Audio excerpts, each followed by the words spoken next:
Monday night football, Tuesday night football, Thursday night football might have the game of the year with Oak Leaf and Creekside, and plenty of Friday night football, technically week 6 of the high school football season.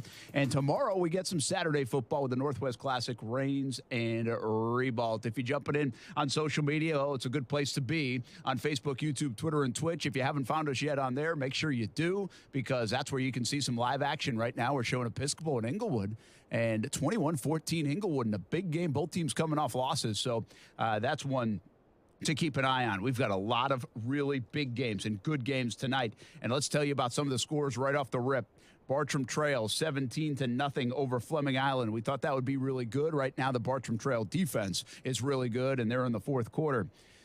Bishop Kenny 31-24 over Ponte Vedra, showing they are for real right now. BK undefeated. This was the beginning of a big test, and right now trying to get 2 wins in the week. Ponte Vedra, though, down a touchdown in the fourth. Hilliard over Providence 19-0. In Hilliard looking good late in that game. Baldwin, Yulee 20-17, got a good football game. That was a big one we talked about today on Brent and Friends on ESPN 690 with Sully, and he'll join us in a moment to break down more of that. Crescent City over Keystone Heights 38-12. Tocoy Creek over Menendez. Tocoy Creek looking to bounce back after a loss to Palatka. They lead 20-6. We're showing you Inglewood and Episcopal 21-14 in the third quarter, late in the third quarter. The Rams in the lead. Columbia over Orange Park 20-7. That's a big one with district implications. How about St. Augustine 51, Nice 41? Wow. You better be able to score it if you're the Nice Panthers, because the defense has allowed a lot this season. Fernandine over Paxton 39-0 in the second half. Eastside beating Ridgeview 28-10. PK Young and West Nassau, the Warriors winning 16-12 over PK Young. Middleburg in our game of the week, 29-6 at the half over Clay. Middleburg, the Broncos dominating on this Friday evening, and they have some big festivities, Breast Cancer Awareness Month. They're celebrating that tonight, and also the Hall of Fame. Gary Barnage is going into the Hall of Fame. The softball team getting their rings from their state championship last spring. So a lot going on, and the Broncos are celebrating in style. Looks like 29-6. We'll show you some live looks there. Marcel Robinson has a camera there. Palatka 47, Space Coast nothing. So Palatka looking to get a couple wins this week. We'll talk more about them because they're a heck of a story. Bulls up big over True Prep 42-0. And let's leave it there for now. We'll continue to update some of the scores. And let's bring in our Hall of Fame coach, Kevin Sullivan. Kept you waiting a little bit today, Sully, but that's okay. Let's get it rocking and rolling. We got a big night. Anything catch your attention out of all those scores?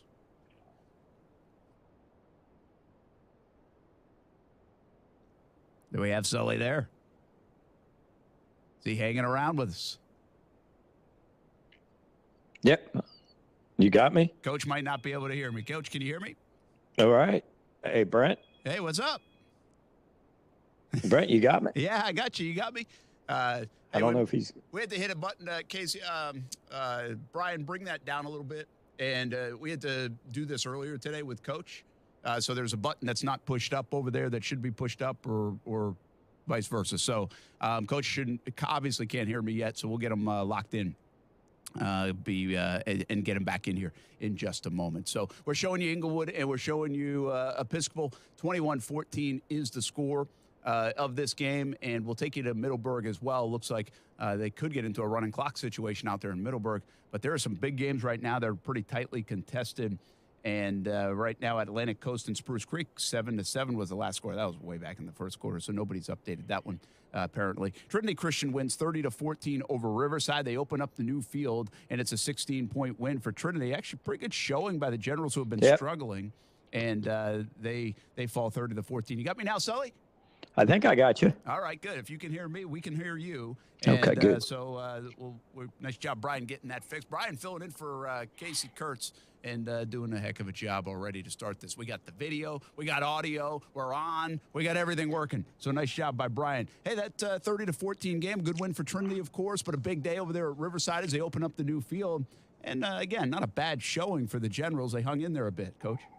Yeah, they did a nice job. They were in it. 14-14, came back, being down.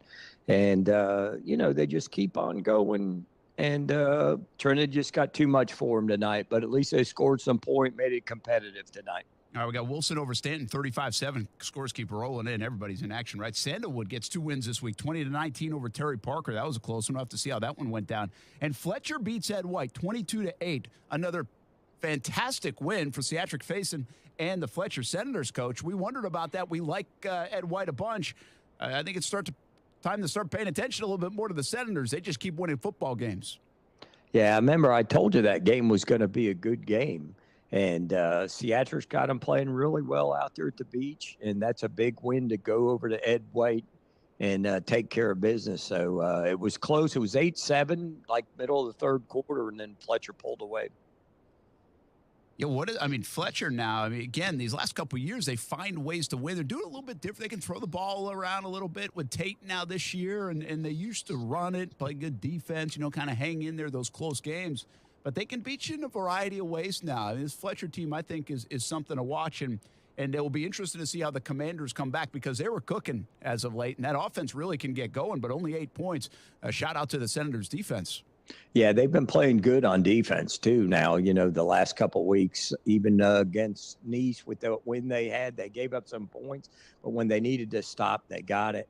And that's a real good tribute to those kids, and Seatric's got them playing and believing in what they're doing. So, it's a good one. Ed White, had the tough one early with Trinity and had really been rolling. So, defensively, Fletcher did a great job tonight. I want to take you back to a game that we have our eyes on, and we talked about it this afternoon, Coach, and that game is Bishop Kenny and Ponte Vedra. Last check, 31-24. Let me just see if I get an updated score here, if anything has changed. We got a lot of games tonight. Going through a lot of scores to get back to Ponte Vedra. I know. And it doesn't look like we have any update to that game. It's still 31-24, but that's a heck of a football game going on right there, and a big one for the Bishop Kenny Crusaders to try to stay undefeated. Yeah, that's a good game. James Rassar has taken over that game in the second half. Really done a nice job. Had a 68-yard touchdown run. Just a really good player, really good kid. And maybe you can text Coach Shields, see if we can get him on. We just got Baldwin in 20-17 over Yulee. Another one we said, hey, keep an eye on now. Sleepy, really good game and a big game in the area. Baldwin able to get it done, and that essentially clinches the district for them. I think you're right on that. And that's the first time in a while for Baldwin, if I'm not mistaken. Well, they had the huge win over Baker County earlier this year, and you wonder how they were going to come back from it. Well, they've taken care of business, so that's a big win over Yulee, and Yulee is pretty strong. They can be dangerous, and so another nice win for Baldwin as they get it done. How about St. Augustine and Nice, 51-41? Nice, just so much pressure on their offense to score and Marcus Stokes because their defense really can't stop anybody, Coach. No, they've given up probably like 45 points a game. They've given up a lot of points, and offensively, got to try to score every time they go out. But St. Augustine, usually known for their defense, but now they're scoring some points. Yeah, it's true. They usually are. They're putting up some points on the scoreboard. So a great story developing with Palatka and what they're doing. 54-0. I was there on, what night was that? Tuesday. And first time I've been to that stadium, which is fantastic. It was cool to be down there. There's so much history in Palatka, and they've kept that stadium, an old stadium, Coach, in really good shape. It's a terrific venue. Almost you can feel like the history of the early 80s and some would say the 90s and even the early 2000s. And when you have those St. Augustine-Palatka rivalries, I got a lot of comments about that. But Palatka is going to win 2 games in a row. They beat Space Coast, or the beating Space Coast 54-0. I assume the clock is just running. And they're going to stay undefeated. What a heck of a year. All of a sudden, like this resurgence for Palatka. Yeah, Coach Turner's done a really nice job there. He went there. That's sort of a sleeping giant, Palatka. That's a small community. They love their football. They love their sports, and they've been down for a while. And, really nice job. Great story, 6-0 to start. And, I think their schedule gets a little bit better with the district. But really, hats off to Coach. No doubt. How about the game that we were keeping an eye on a moment ago, Inglewood and Episcopal? That's a big game for 2 teams coming off losses. Pretty impressive performance so far by the Rams of Inglewood, up by a touchdown, Coach, in the second half. That's going to the fourth quarter. We were just showing that. We flipped over to the end of the Crusaders and Sharks game with Ponte Vedra driving, so we'll take you there in a moment as well. But so far, so good for the Inglewood Rams, who are already having a really nice season at 3-2, trying to get their 4th win.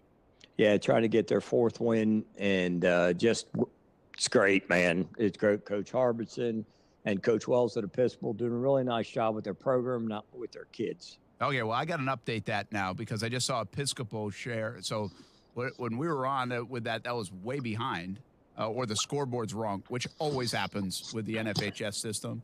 Scoreboard's always wrong. And even the last score to come in on ScoreStream is wrong. So just kind of the nature of the beast sometimes, unless everything just changed in the last couple moments. But the Eagles now lead 36-29 with 1:44 to go. So Episcopal flipped the script a little bit, and there's only a couple minutes to go in that game. And they've got a lead. So it would be a heck of a win for Episcopal. Just have the opposite end of the conversation because they're having a nice season, Coach. Yeah, that's a really good win, being down 21-7 and be able to come back and make some plays. I think they had a pick six to get them to score when it was tied 21-21. And I think they had a pick six. All right, so we're looking at Bishop Kenny and Ponte Vedra. You got 2 minutes to go in this game, and it looks like, again, this is behind because I've heard Ponte Vedra was driving with a little less time, so we're going to watch. That's okay. This is probably a shade behind of the live action, but we're going to show it to you, well, kind of like it's live, because I think Ponte Vedra will get the ball here, and the last update I had was about $1:20 to go. Ponte Vedra was starting to drive a little bit. So we're going to get a chance to see how this thing ends right here live on the Blitz Scoreboard show. It's a cool thing we do. We show you and peek in on some of these games and rely on NFHS Network. We'll also hit up Marcel Robinson, who's at the game of the week at Middleburg, and hopefully show you some others along the way. But the story here is Crusaders up 31-24, and now Ben Burke in that offense. You know, I was at the game Monday night, Coach, and Ponte Vedra did a nice job in the late game situation. You know how this works so many times where usually it's hard to execute in high school in the late game. Well, Ponte Vedra executed, and then to the credit of Flagler Palm Coast, they came right back down the field and executed. It wasn't easy. Nobody really made mistakes. It was just some good play, some good execution, first downs when they needed to make them, and then a field goal to win it. So Ponte Vedra just did this like on Monday night, and here you go. They got another chance at the end of a football game. Yeah, I mean, they're seasoned, good coaching staff. Players know what they're doing, have a lot of confidence, going to drive down the field. But I love us getting this live look here. And now look at Ponte Vedra. We're going to keep an eye on this one, but Ponte Vedra is cruising down the field here inside the 40-yard line late in this football game.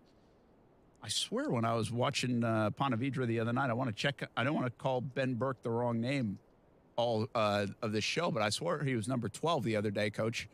Yeah. And now number 14's playing quarterback. So let me make sure we got the right name for Ponte Vedra football. And we'll do that as we go. But as you can tell, if you're watching on the stream, Facebook, YouTube, Twitter, Twitch, you can see that this game is down to under a minute to play. And it looks like second down for Ponte Vedra in Bishop Kenny territory. So they're going to have to make a big stop here. And you still got plenty of time, even in high school, right? With a minute to go, 37 yards to get. Yeah, they got plenty of time. They got a minute to go. They worked out of bounds. They just ran the ball, so they must have a timeout or two. We've got a couple different angles going here on the NFHS network at Bishop Kenny. How about that? Bouncing back in between angles. Must be trying out the new thing. Ben Burke is the quarterback. Maybe that is number 12 now at the quarterback spot. I'd be surprised. It says Jack Berquist is a freshman receiver. So maybe my eyes are bad, and that is number 12, not 14. How many songs you get tonight? I got 4. 4. Yeah, 4 songs in for Zach Brown Band tonight. I wish they would start a little earlier. 7 o'clock it starts. They don't really go on until like 8:20. Stretch it out a little bit. But it was good. Fun to go hang out for a little bit and get back and do the high school stuff. So it's unfortunate Zach Brown Band, my favorite, keeps coming on Friday nights. Like, they only play Jacksonville on Friday nights. Yeah, I know. So that is Burke, by the way. That is number 12. My bad. I thought I saw 14. And here's Burke down the middle. Wow. Big completion now inside the 30-yard line with the clock rolling in 40 seconds. Should stop. The clock should stop here, right? First down. Move the chains. They do stop it, right? Yeah, here comes they're supposed to. I mean, they just ran off 8 seconds. Well, again, I'm looking at the scoreboard on NFHS Network. Like, that doesn't always compute to real life. But we do appreciate the opportunity to peek in on the game. And do you get better at these situations? I mean, you practice these situations all the time. Like the NFL guys, right? College guys, they practice these late game situations. You don't have nearly as much practice time, though, in high school. Right. So, I know you practice them, but is it hard to practice it enough? Well, the hard part is the urgency. You know what I mean? When you do it in practice in high school, you're going against your scout guys or your backup guys and everything. And so it just takes some time. So it's just got to get set up and go. And you're watching this too, Coach, right? Where Yep. you are. You can see it. Look at that reflection of the stadium. See Zach Brown Band playing in the background there. You're catching your song now. Hey, that's a big completion down the sideline and out of bounds. So now inside 30 seconds to go. And wow, Ponte Vedra, impressive so far, Coach, as we continue to see just like 12, 15 yards. There was a big play over the middle for even more than that. And they're putting themselves now in position to at least have a chance. Yeah, at least have a chance to get the tie and go to overtime. What are you calling? Well, if you got any, I don't know if they have any timeouts. That's the only thing we don't know. So, Hey, we're hustling down the field, so I got to believe they are either very limited or don't have any. It's hard to know. I like what they've been doing. They've been rolling them and moving them out. Give you some options, some quarterback run pass stuff. I think the ball just got loose there, and now there is some trouble because I think he got sacked, lost the football. They got to get going here, and he's hurting. Looks like Ben Burke, the QB, was limping a little bit. Yeah. Yeah, he's got to spike this. Yeah, and he had to come off the field. I mean, he's hurting big time. So that was a big moment there in that football game. If you're listening on the radio side, I'll keep you posted, but it's 31-24, Bishop Kenny over Ponte Vedra. Late, at least on this with 13 seconds to go, but they're not far from the end zone, so they've got a chance. And I got to believe it's now third down after the first down play, then a spike. So they look like they've got 2 downs, probably 2 plays, and you don't want to stay in the field, I wouldn't think. Now, it looks like, what are they on, about the 14, 13? Yeah, I would That's say what it looks like, 5, 10, maybe even the 20-something, Coach. Oh. Well, the backup's got to come in. There you go. How's Now he they're feel? inside the 10. So now they're inside the 10 with 8 seconds to go in the football game. Oh. Well, you got a chance. This is going to be a fun one to watch. It's what we do here on the Blitz Scoreboard show, and we're trying to digest it along with you. And we'll see what happens here at the end. But down a touchdown, Ponte Vedra, Bishop Kenny undefeated this season and trying to stay undefeated. On this season. Yeah, it's, you just try to do what you can do. You got to get it in the end zone. But I think they got to move the quarterback out of the pocket.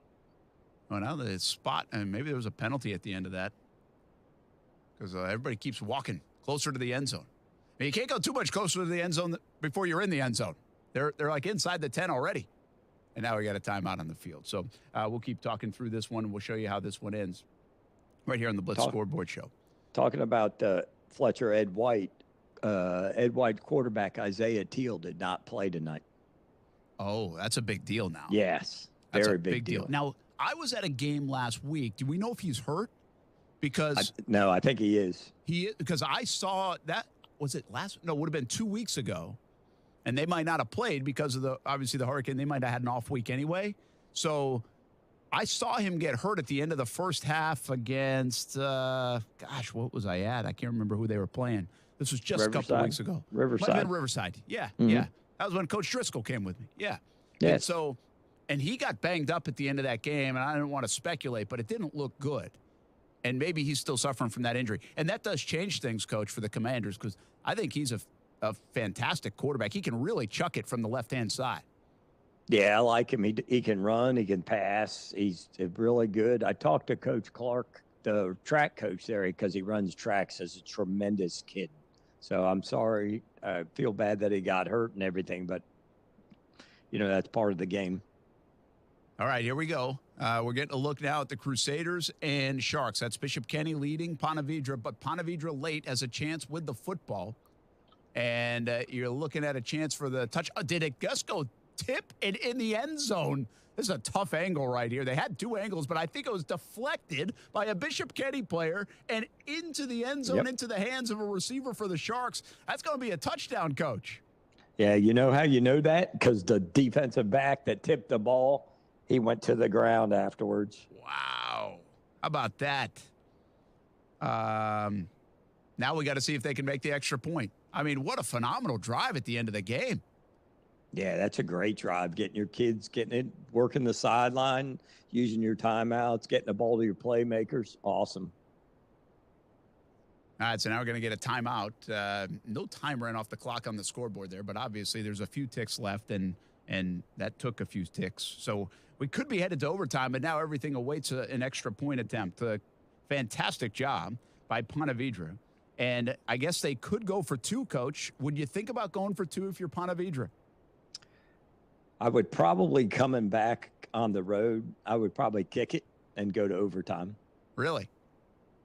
You got a lot of momentum. Obviously, you don't know the flow of the game, right? That certainly that's true. Matters. But, we just saw the quarterback looks like he limped off. Could that factor into your decision? Yeah, it could be, because you may want to go and kick it to tie it, because if you go to 2 with the backup, you don't know. He doesn't have the experience. So that could definitely factor in either way. All right. So we're going to get the 2-point conversion, Coach. They're going for 2 here. Okay. So here it is. Go for the win on the road. And they're going for the win. And they get the 2-point conversion. Wow, how about that? According to Clayton Freeman, it ends up being Wyatt Rogers there getting in the end zone. And they get in and, wow, 32-31, really with no time left. Ponte Vedra might have just pulled off a big-time win on the road on the banks of the St. Johns River, Coach. Gutsy call and terrific execution in the final 2 minutes. Well, I'll tell you about the 2-point play. I bet they work that every week, because that's sort of something that you do as a coach. You're like, hey, the thing we got to have, we're going to do this. So 32-31 is the score. Ponte Vedra looks like they're going to win. And, wow, what a win it would be over Bishop Kenny. It would be the Crusaders' first loss, tough loss for them, and a big win for the Sharks. You just saw it live on the Blitz Scoreboard show here on Facebook, YouTube, Twitter, and Twitch. And hopefully you were listening on ESPN 690 in your car if you haven't been able to get your social media yet. I know this guy's all over social media. He's got to be. Let's welcome in Adam Geis from Sandalwood. Couple wins in a week. That's always nice. Tuesday, Friday W's for the Saints, who are trying to get back on track this season. Coach Geis, Brent Martineau, along with Kevin Sullivan, Blitz Scoreboard show on ESPN 690. Congrats on another W. This one was a tight one. This was a tight one. We were tired, buddy. You know what? We practiced hard yesterday. Probably should have made it easy, but yeah, I'm here. You there? Yeah, you're good. Okay, yeah. Like I was saying, man, we were just a little tired tonight. We played Tuesday night. Practiced pretty hard yesterday. I kind of saw him getting off the bus. I was like, ooh, this could be a long one. But you know what? We fought through it, man. 2 games and basically 2 days off in between 2 football games is tough. So the kids played hard, and Terry Parker played Monday night. Those kids played hard too. It's a good game. Not many penalties. Yeah, that's tough, man. I mean, and by the way, you guys were really good in that department on Tuesday. Have you cleaned that up a bunch since the early part of the season? No penalties, man. You know what? Just play hard, play tough. Some crews call them tight, some crews call them loose, man. And again, when there's no penalties on either side, it just goes better. Yeah, absolutely. How close was that game at the end? We see 20-19 as the final score. I'm assuming that was the final score. Yeah. He's just kind of cut out. He's cut out on me, but I mean, I got 4 bars. Oh, okay. You having trouble hearing? You just cut out on me a little bit. Okay, we'll keep trying. They'll keep you for a couple more minutes. If it doesn't work, that's okay. But how close was this game? 20-19. Give us a taste of what it was like down the stretch. We were up by a touchdown late. And we popped a long run for about 70 yards to pretty much ice it. And we got stripped from behind about the 10-yard line. Oh. They went 90 yards like Case Sully was at quarterback. Bing, bing, bing. And, they hit it, and they did not get the 2-point conversion. And we got away with one, man. So, it all evens out, man. I thought we could have had that Reigns game early in the year. We didn't. And, maybe I think Parker may have outplayed us tonight, but we got this one. So just got to keep playing. How big a week for your guys to get 2 wins in these 4 days, and a big one over Nice on Tuesday night as well? Our kids like to celebrate. They like to have a good time after this game, and they just wanted to go home tonight, man. They just wanted to get on that bus. Everybody's tired. It's been a long week. All right, well, Adam, guys, thanks for jumping in, man. We appreciate it. Congrats on the couple wins this week, and one over Terry Parker tonight, 20-19. All right, thank you. You bet. That's Adam Geis. Sully, that's a big win for Sandalwood. I wasn't sure if Coach would be able to hear you. I know he was having a little bit of connection problems. So big win for Sandalwood. You know, we talked about this earlier. It's tough playing these 2 games in a week things, Tuesday and Friday especially, Coach. But when you get 2 W's, oh boy, it's okay. That's a heck of a weekend coming up, right? Yeah, it makes you feel better. You get two wins. So he gets to 500. Big win tonight. They've seemed to change a little bit and gone back to really concentrating on running the football. All right. Hey, we're going to take a break. Brian, you good for a break here on the Blitz Scoreboard show? All right. Presented by Nimnick Buick GMC and Baker Sports. We just showed you, or I know they're finishing up, but we just showed you the Sharks beating the Crusaders 32-31 on a 2-point conversion and a last-minute drive. Terrific finish there. We'll take you around the rest of the area. Also preview tomorrow's big game, Rebault and Reigns, hopefully joined by the coaches coming up in just a couple of minutes. We'll be back on the Blitz Scoreboard show on ESPN 690. Brent Martineau, Kevin Sullivan, Brian Middleton. It's presented by Nimnick Buick GMC and Baker Sports.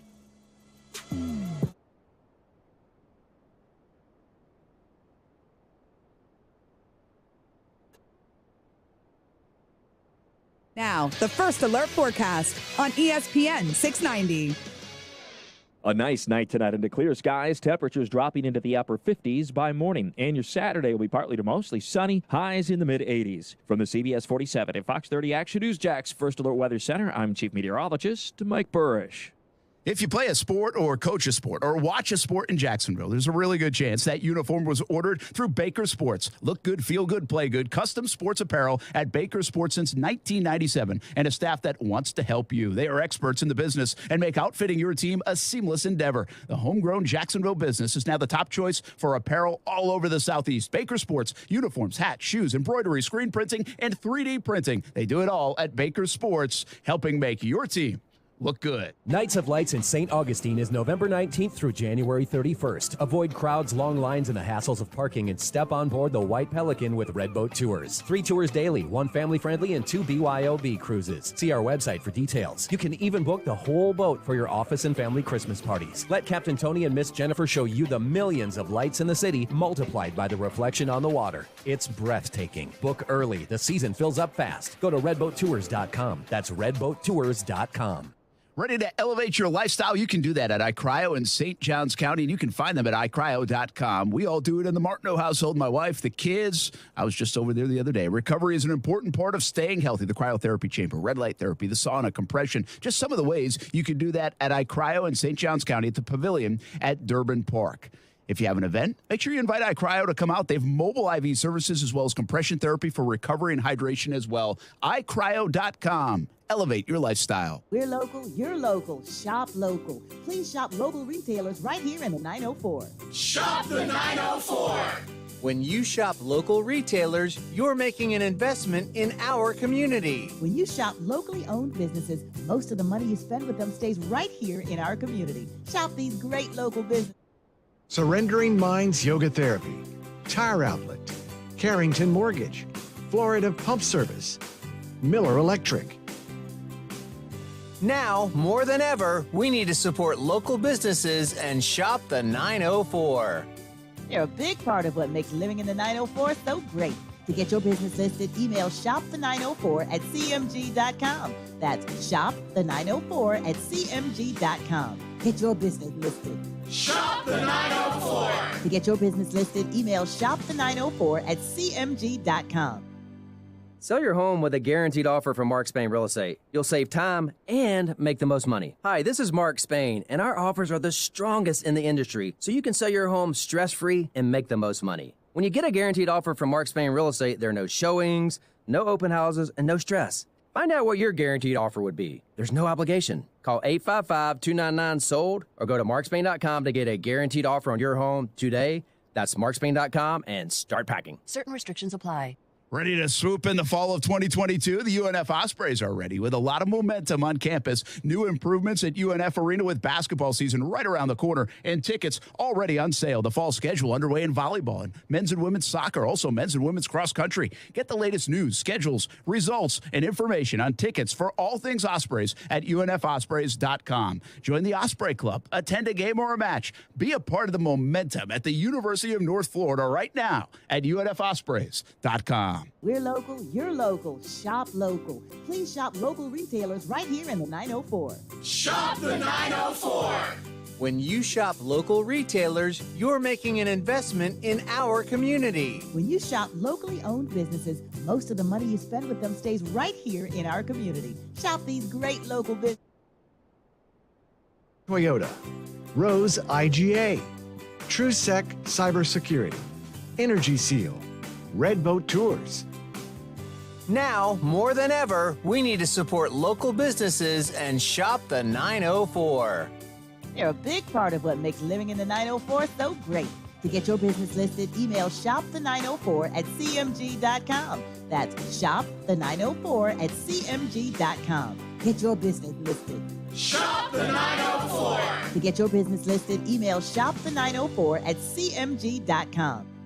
Dave Benyon with Zero Res. October is birthday month for Zero Res. I can't believe it's been 18 years since my wife and I started this business. It has been such a pleasure serving you, the good people of Jacksonville. To celebrate, just say, Happy birthday, Zero Res, and we will give you $75 off your cleaning. That's $75 off carpet cleaning, tile and grout, upholstery, area rugs, or granite countertops. That's our birthday gift to you. Some minimums will apply, so give us a call. Zero Res spelled forward or backwards. It's the right way to clean. Dan owed an unbelievable amount of money to the IRS. I got behind on my taxes. It's a horrible feeling. He was in denial. And when I got those letters from the IRS, you wanted to act like they didn't exist. Finally, Dan turned to Optima Tax Relief, the leading tax resolution firm. A-plus rated by the Better Business Bureau, they've resolved over $1 billion for their clients. Optima got me a settlement with the IRS. These people are really people-friendly. It was every bit of a new lease on life for me. The fast action and the great results made Dan's head spin. I felt like I was in a dream, but it's real, and I have paperwork to prove it. They got the job done, and life is good. For tax help you can trust, call Optima now for a free consultation. If you're worried about what's going to happen with the IRS, stop worrying. Make the call now. Call 800-343-6460. 800-343-6460. 800-343-6460. Optima Tax Relief.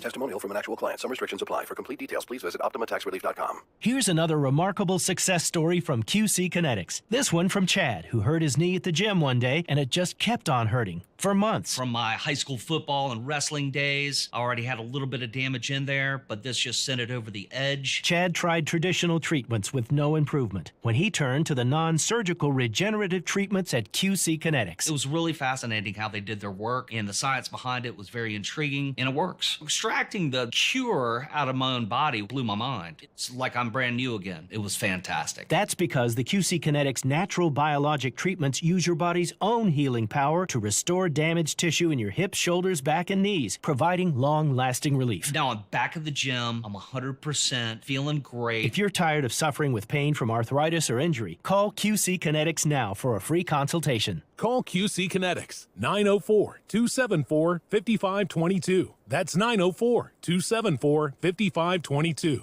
904-274-5522. Hey, it's Brent Martineau from Action Sports Jacks. Did you know you can watch our radio show? Yeah, video of a radio show. Just search ESPN 690 Jacks on Facebook, YouTube, and Twitter. Or follow me on Twitter at Brent A.S. Jacks. Watch the show live weekdays from 3 p.m. until 6 p.m. or listen on ESPN 690. Welcome back, Blitz Scoreboard Show. Brent Martineau, Hall of Fame coach Kevin Sullivan, Brian Middleton pinch hitting and working hard and pushing all the buttons here on a Friday night as we had a beautiful week for football and a lot of high school football games to talk about. And guess what? Monday, Tuesday, Thursday, Friday football. How about a Saturday football, an afternoon affair? And we look forward to this one every year. Northwest Classic. We've got Reigns. We've got Reboll. We've got Donovan Maslin right now for the Reigns Vikings, the head coach, on the night before the big game, joining us here on ESPN 690 in the Blitz Scoreboard Show, presented by Nimnick Buick GMC and Baker Sports. Coach Maslin, weird Friday night off, weird week, actually, right, with all the different schedule changes. But nothing strange about tomorrow. Should be a fun one in the afternoon. Yeah, definitely a fun one, though. We're excited about, the matchup with our rival. It's extra implications, playoff implications, with the district game. So, we have to go with a mindset, take care of business. And, the kids are excited. The staff is excited for the community to come out and enjoy some great high school football on Saturday. I think you guys have kind of a little bit been under the radar, but having a nice season. You get the one loss early in the year to Trinity. We know Trinity's really strong. A nice win over Sandalwood and Trinity Catholic, and then Riverside back, it would have been, I don't know. When's Monday? Oh, that was Monday. The days are all messed up. So that was obviously on Monday a makeup. And so you got to be feeling pretty good about your football team, right, at 4-1 and with everything in front of you. Definitely feel good. We played some tough opponents within those first 4 to 5 weeks of the season. I wanted to play those games to see where we measured at early on.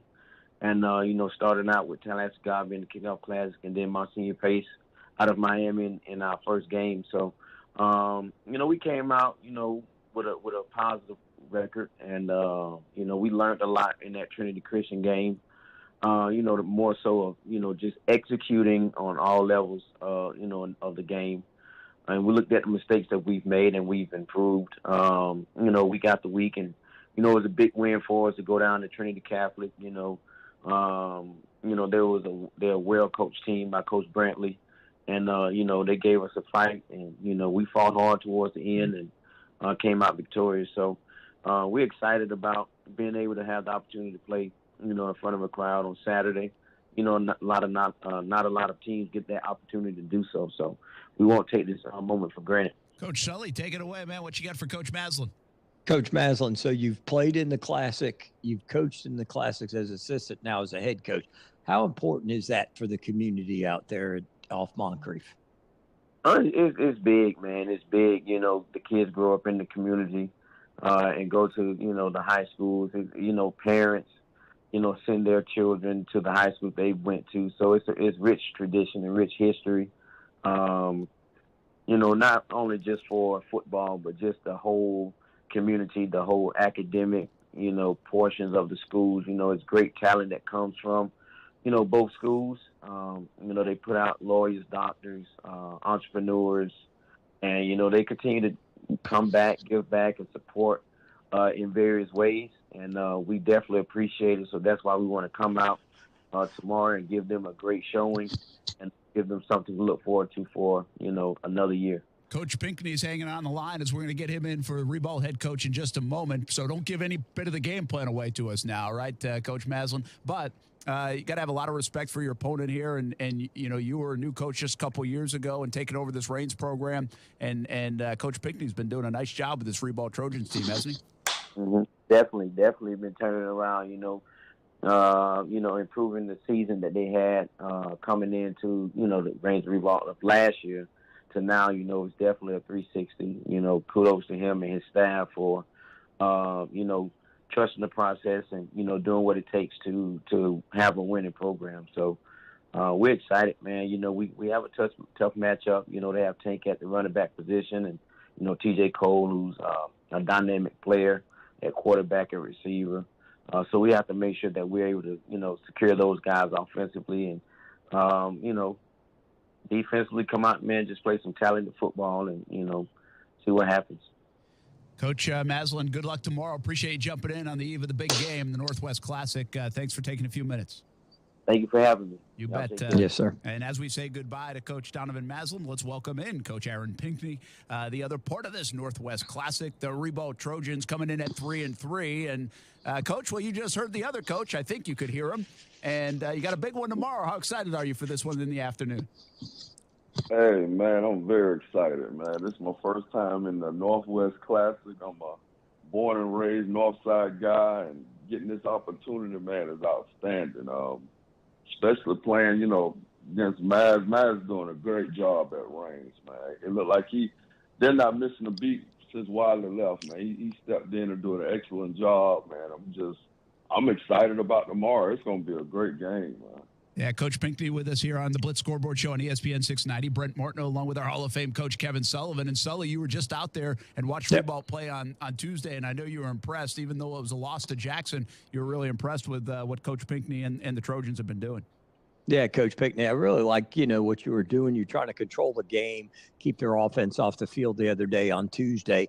And, you got a young quarterback, some really good veteran guys. And I just want to get hats off to you, what you're trying to get going. And really was impressed with you guys the other night. Hey, I appreciate you. I seen you over there on the side. Didn't get the opportunity to talk to you, man. But I just had joy just seeing you out there back in the atmosphere, man. And we're working, man. We young, man. We're working, man. These kids are buying into what I'm bringing into the program, and I'm happy to be where we're sitting at. But just inside of the program, man, these guys has really bought into it. Coach Aaron Pinckney with us here on the Blitz Scoreboard Show. Brent Martineau, Kevin Sullivan on ESPN 690. You know, you said something. This is your first one. I know you're excited about it tomorrow afternoon and the anxiety and anxiousness probably for all the players. But you know what this game's all about. How different do you think it will be from the outside looking in and the way you viewed this thing for so many years, and now the guy on the other sideline trying to lead Ribault to beat Reigns? Oh, man. Yeah, I was on the outside looking in, but I mean, you now I'm in the thick of it. You have to block out a lot of stuff, man, to continue to focus on the game plan that you have in front of you. It's big, man. It's big, man. I'm kind of lost for words. I'm kind of excited at the same time to really get this opportunity. You know, Coach Flynn brought me into this years ago, and you know, I had the opportunity, but as a head coach walking into this, man, it's fun. It's about to be fun. I'm excited. Yeah, I can feel that in you, and that's awesome. That's good stuff. Good luck tomorrow. Hope it's a heck of a football game. It'll be a heck of an atmosphere, and we should give out a shout out to Coach Flynn, who I just saw is going into the Hall of Fame, I think, in a couple of weeks at Ribault, right? Yeah, Coach Flynn going in, but it's gonna be good, man. We're gonna make sure we're there to celebrate with him, and Coach Flynn has been a big part of me getting this far as I am, man. Him and Coach Mallory, they have been a big help to me, along with Maz, man. Maz gave me some great advice on a lot of stuff, so I'm excited. Coach Ford, man, Coach Ford was excellent, man. We had to end up battling Tuesday night, but he gave me a lot of input even before we played about the whole program and, you know, the structure of it. Right. Well, Coach, let me tell you something. Back in the day, that's what it was about. We all helped each other, and that's what it needs to be for the community and for everybody. Well, Coach Sullivan, if you don't, I'm going to say this before I let you guys go, but you gave me a lot of input, man, back when I was playing Pop Warner, coaching Pop Warner. When I had Troy Pollard and Wade now, before they even got to you. And, man, just your words coming to me was a big help, man. And I think about the stuff now, all of it coming to real now, just to feel it and see it now. But I appreciate that as well. Yes, sir. That's good stuff. Excellent moment there. Hey, Coach Pinckney, thanks for taking a few minutes here on this Friday night, and good luck tomorrow. I know it'll be a lot of fun for you. All right. Thanks for having me. I appreciate it. Yes, sir. That was really cool listening to Coach Pinckney talk like that. Boy, he goes way back in the Pop Warner days, man, if he was handing off Marquel Wade to you.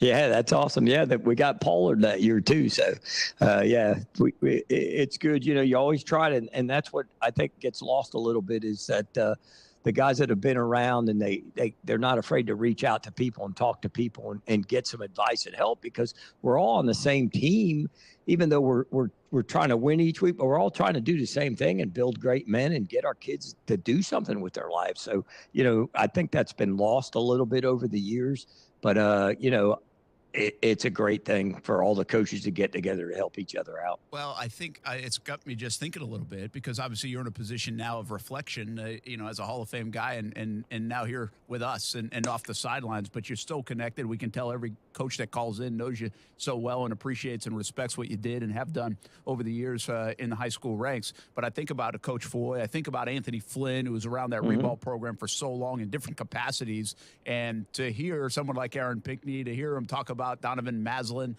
to just see whether it's Toby Bullock when he comes on, or Coach Shields, or whatever it is. I mean, I guess that is what it's all about. It's kind of cool to hear you guys talk and reminisce. You're just on that other side, right? You used to be that young pup coach. Now you're on the other side. You're the wise old man. Yeah, I used to be, when I first started, I wanted to always play and beat the old guard. And then all of a sudden I became the old guard, you know.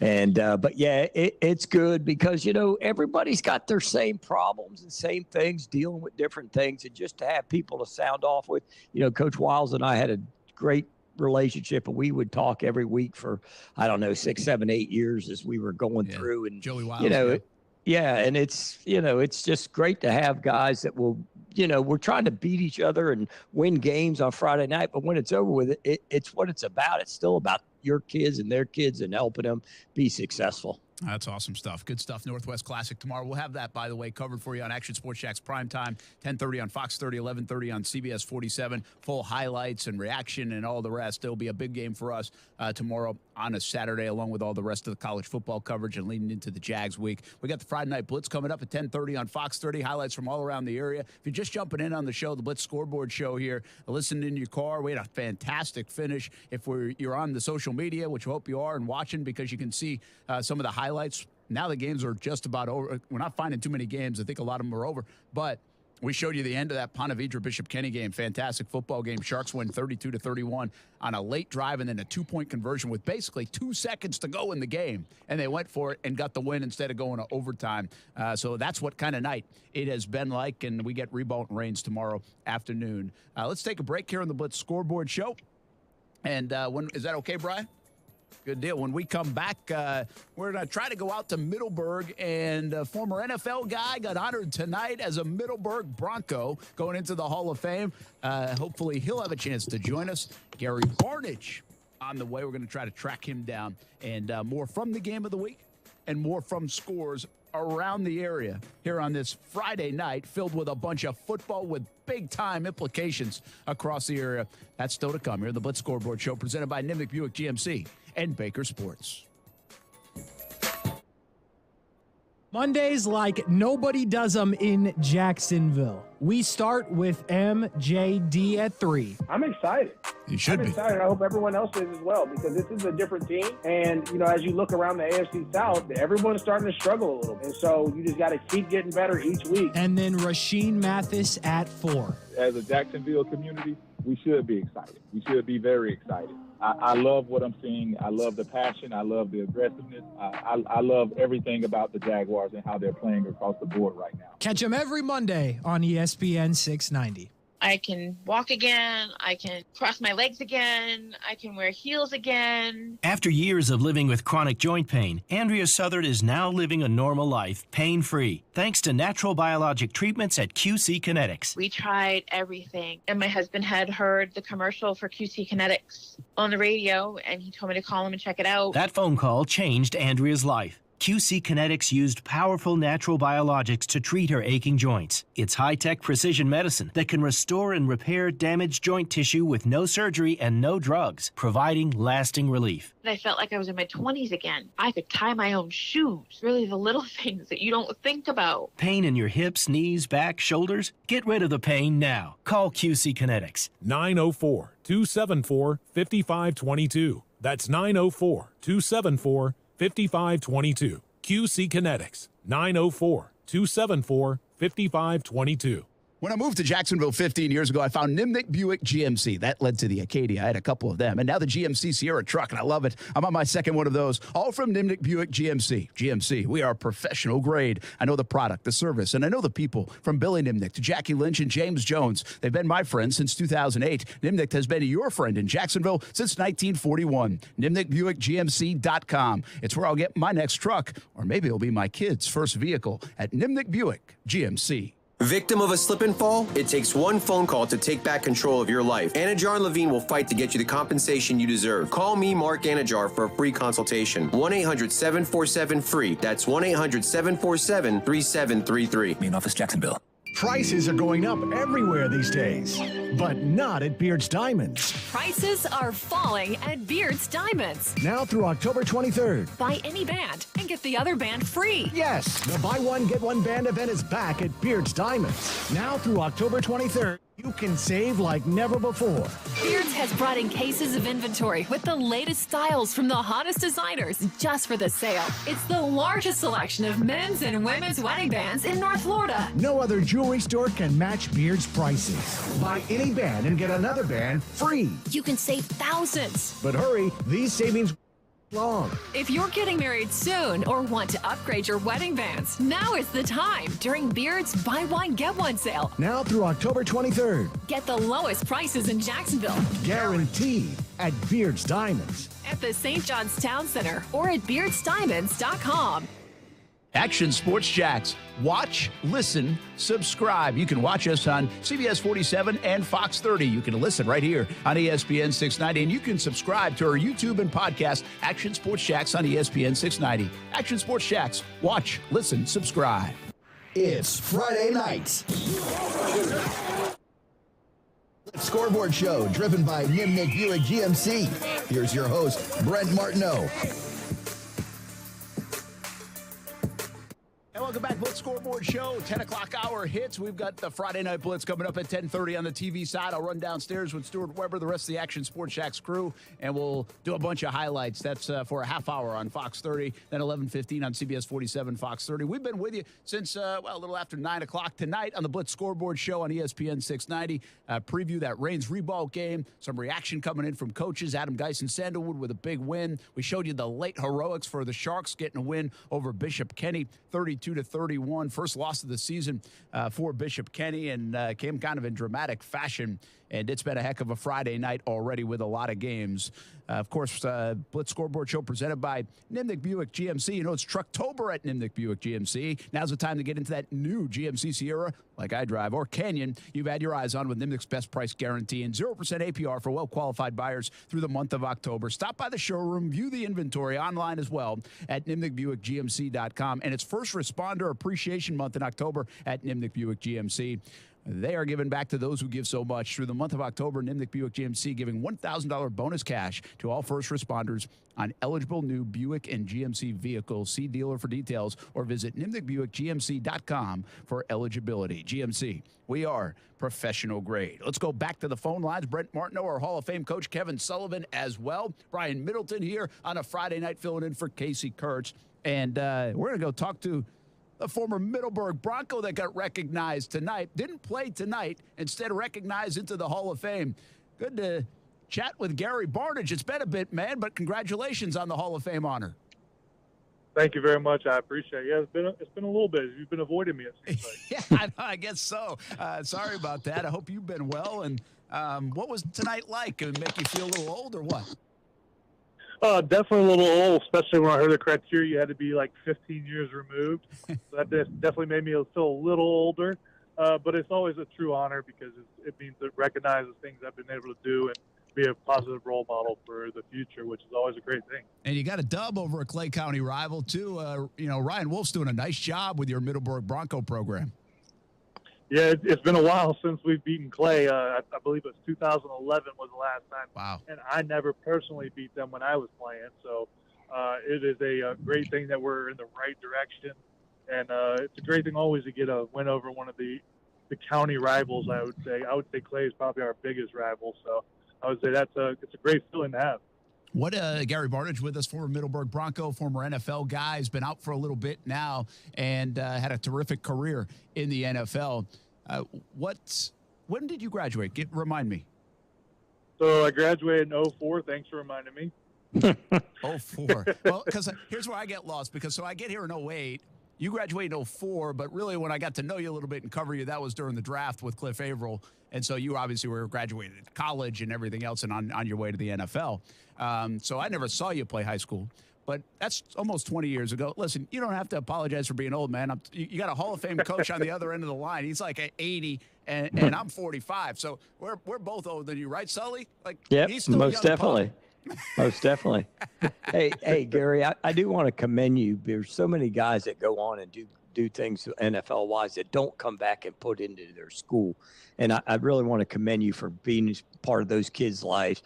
And because you've been there, and tell us a little bit why that's important to you. Yeah, because I truly believe I wouldn't have made it to where I was without the coaches and what I learned in high school. I think they really pushed me and made me believe in myself that I was able to make it to where I eventually made it to. And I give a lot of credit to those coaches, and a lot of those coaches are still coaching. Some of them are still coaching on the staff now, and some of them, their kids are playing there.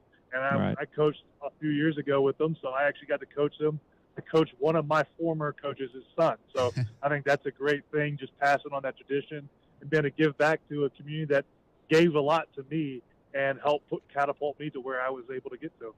That's a great answer, Gary Barnidge, former NFLer, former Middleburg Bronco, goes into the Hall of Fame tonight. Let me just finish up with this, Gary. First of all, tell everybody what you're doing now, how you staying busy, and I did tell you today we've got to get you on the radio more because you're good at this stuff. Yeah, so I actually have a podcast with D'Angelo Williams called the Cinnamon and Sugar Podcast. We do it weekly, and then we have some other things we're working on. We really can't talk about much of it right now, but we have some things in the works. So I'm always out doing new things, learning new things. I love to travel. I still have my nonprofit, American Football Without Barriers, where we go overseas and do free football camps for kids, give back and teach the sport of American football internationally to kids that love that sport. Yeah, good for you, man. Keep up the good work. I do want to finish with this question. Is high school football different now, even some 18 years later, in your eyes? Like when you look at it, when you coached it, when you're up close and personal? Like people will talk about the kids and stuff, but I'm talking about the Friday nights, like just walking around school on a Friday and playing for your football team and the band and the cheerleaders and the festivities. I mean, does that really ever change? Honestly, no. And what I've told the kids multiple times, they probably get tired of hearing it. I tell them this is the most fun you'll ever have playing football in your life. No matter whether you make it to the NFL, you go to college, the most fun you'll ever have is Friday nights in high school because it's with people you grew up with and your closest friends. When you go to college and pro, these aren't friends anymore. These are coworkers and people you just meet. You're playing with people you grew up with forever.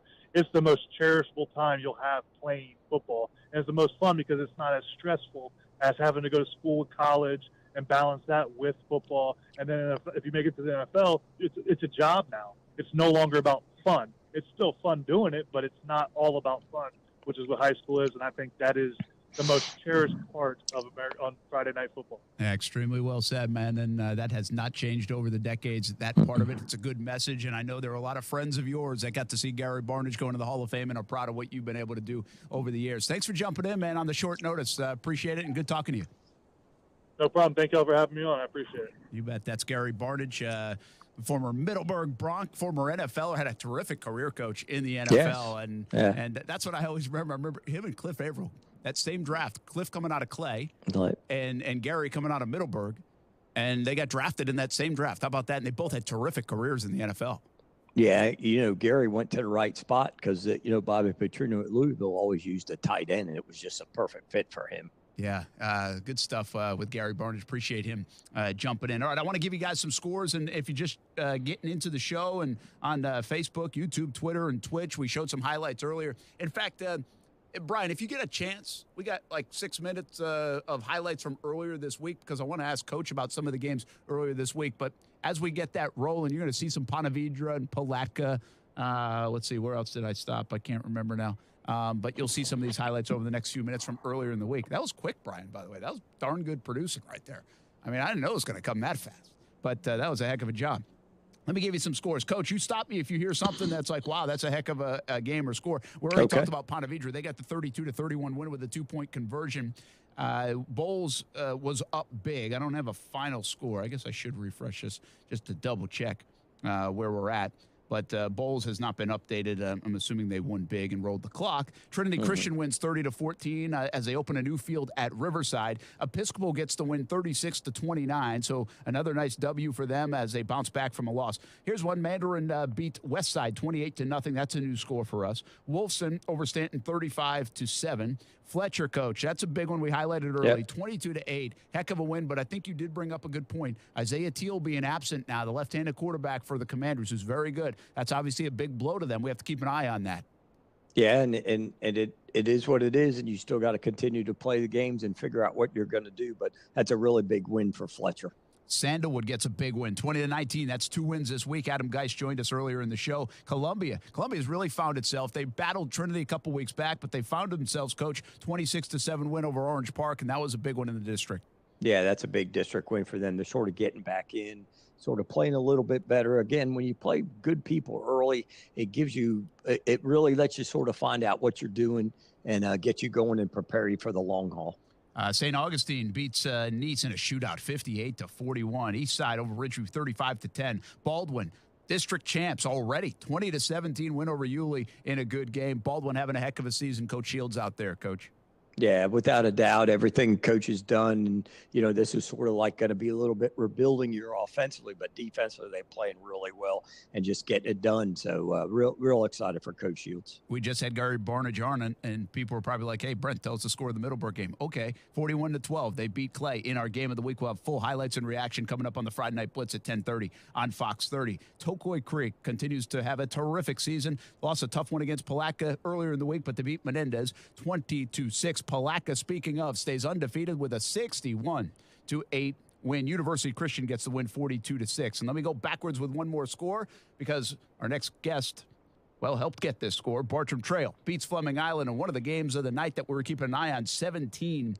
And we're now joined by the head coach of the Bartram Trail Bears, Daryl Sutherland. Coach Sutherland, we've been trying to get you on the show for weeks. You played out of the area for like the first month of the year. And right. You guys are cooking. That's a heck of a win. Your defense came up big tonight, it looked like. Yeah, really proud of the guys. They really, it's one of those things when you ask guys to do their jobs and take on things, to help free up teammates and for everybody to hustle. And they did all the things we were asking them to do. We said you never really know from afar. Obviously, you guys have a much better feel. But Coach Sully and I here on this show are like, hey, with Bartram, they've won some low-scoring games. They're keeping people down. And then, boom, the night we say that, you guys scored like, 58 or 60 or whatever you did a couple weeks back. But that says a lot about a team when you can win in a variety of ways, doesn't it? It does. We love it as a coaching staff just because each week we've had to rely on different phases of the game and different guys stepping up and making plays. And so it kind of confirms all those things that we tell the guys about it being a team game and that it really requiring everybody to do their job. And some of the unsung heroes and some of the things that are behind the scenes as far as guys giving looks during the week and all those things building into, a team win on a Friday night. Coach Sully, take it away. Hey, Daryl, man, congratulations again. Like I talked about. Coach. Yeah, we talked about you were making the Daytona tour and then head to Tallahassee. And you get home and get some games. And, just really excited about what you guys doing defensively, man, to shut Fleming Island out with all the talent that they have. And that's a really remarkable thing. Tell us a couple of guys defensively that have really stepped up their game. Yeah, besides Sharif. His game, the thing that I love about him is, one, he's really good, but then two, he competes every day. He's one of those guys that goes out at practice and, never takes a drill off. He's always one of the first guys in the line. He's always, going in there and competing. And, the guys see, hey, when one of our best players is also one of our best practice guys, it's easy to get everybody else on board. But I tell you, the defense is doing an awesome job. Our defensive staff has done a great job of installing the scheme and putting guys in position to be successful. But as well as I do, it really just takes everybody buying in and being unselfish. And that's exactly what it's been. It's been really unselfish play and guys erasing errors with hustle, and just it's been a lot of fun to watch them. Bartram Trail head coach Daryl Sutherland with us here on the Blitz Scoreboard Show on ESPN 690. Brent Martineau, Kevin Sullivan. And, I guess I'll put this one on a tee for you. It's a big one next week in St. Johns County, isn't it, Coach? Creekside and Bartram. I think you guys are at their place this time around. We are at their place, and they do a great job. Their coaching staff has obviously got them playing great, and always big physical games with them. Our big focus is just going to be on getting better, though, and just trying to stay focused on us, because every week is a district opponent and basically a playoff game at this point. So. Yeah, you said it, too. You got Buchholz after Creekside. You got Oakleaf after that, and Mandarin, which is non-district, but still, obviously, the Mustangs talented and pretty good. So it's a tough stretch, and one game at a time. Maybe a coach cliche, but it's the way to take it all the time, and especially with that schedule ahead as the Bartram Trail Bears stay undefeated. I'm not going to let you go yet because Sully knows all about this, building the program and the things that go on, and sometimes it's cooler than Friday nights and W's and L's, and I'm not sure there's anybody right now that does it better than Daryl Sutherland at Bartram Trail. What he's built, he's been there for over 2 decades now and a ton of success. And you guys have a program that, shame on us, we probably don't give it enough attention, Daryl, the honor game. And you did that tonight, I believe. Can you give us a little bit of insight on where that came from and maybe try to tell our listeners and viewers what that's all about? Yeah, I actually swiped the idea from a coach up in South Carolina that I met that told me about it. He did it with a different setup, but we fit it to our community and kind of our culture with what we do. And so every year we've got kind of a rotation of 3 different honor games that we do.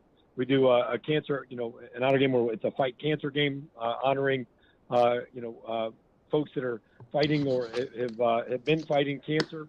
And then we do a first responder game and a military appreciation game. So tonight was our fight cancer game. And so different people in the community could sponsor a jersey, and they could put somebody that they wanted to honor, put their name on the back of the jersey. And then the player would wear the jersey with that name on it. And we had a dinner tonight right before the game where the honorees or someone representing that person came and sat down with our players, and our players got to ask them about their story and find out about the person that they were representing. This is such an awesome, powerful thing to walk around and hear our young men communicating and hugging with people that they've just met, and these families that they're getting to represent and that they're getting to honor by their attitude and their effort, the way they go play on the field.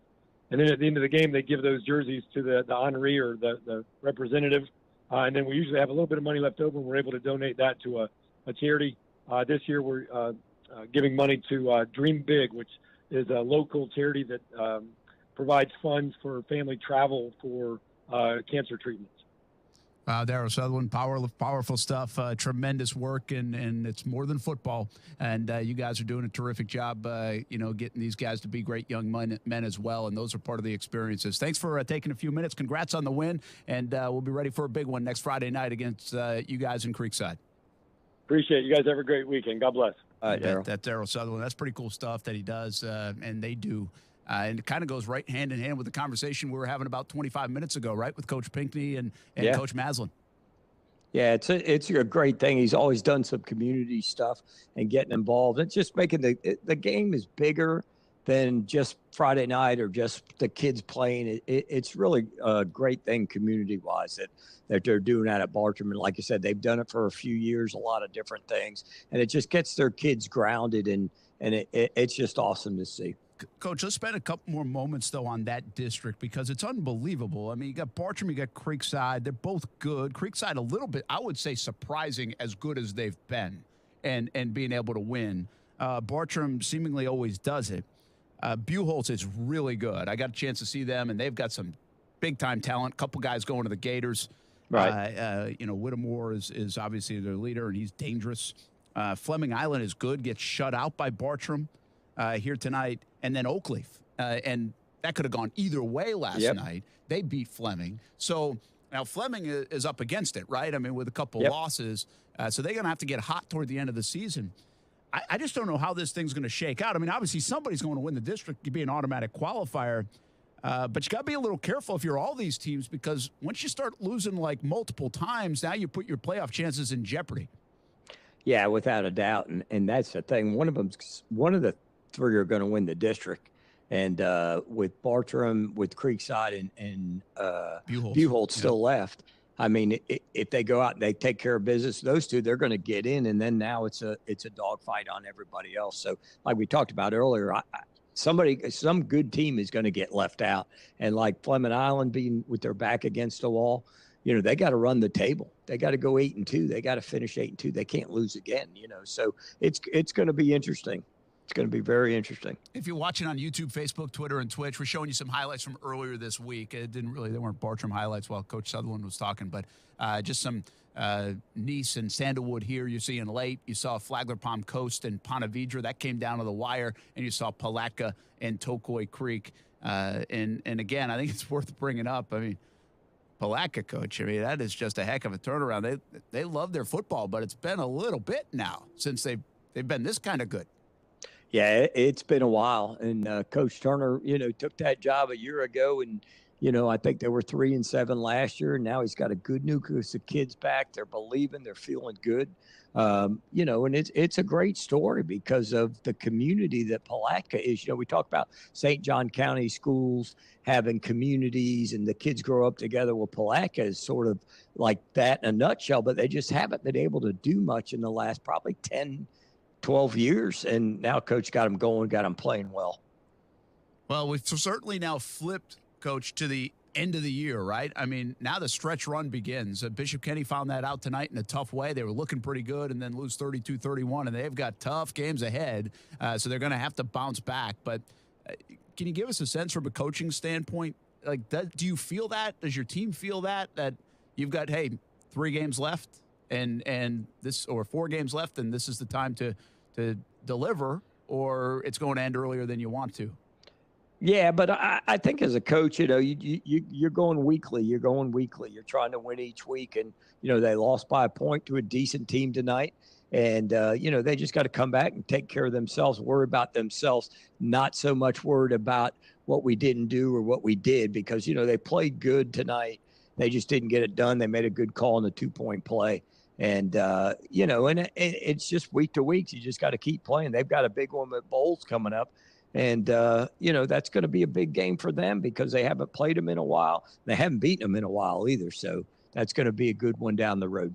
All right, well, our game of the week was Clay Middleburg, and Middleburg gets it done pretty easily. And we'll have you some highlights and some reaction coming up on the Friday Night Blitz. A couple other things to mention. We got Reigns and Reball tomorrow. Both the coaches joined us. You can always go back and listen and watch on YouTube and Twitter even. We're on Facebook and Twitch.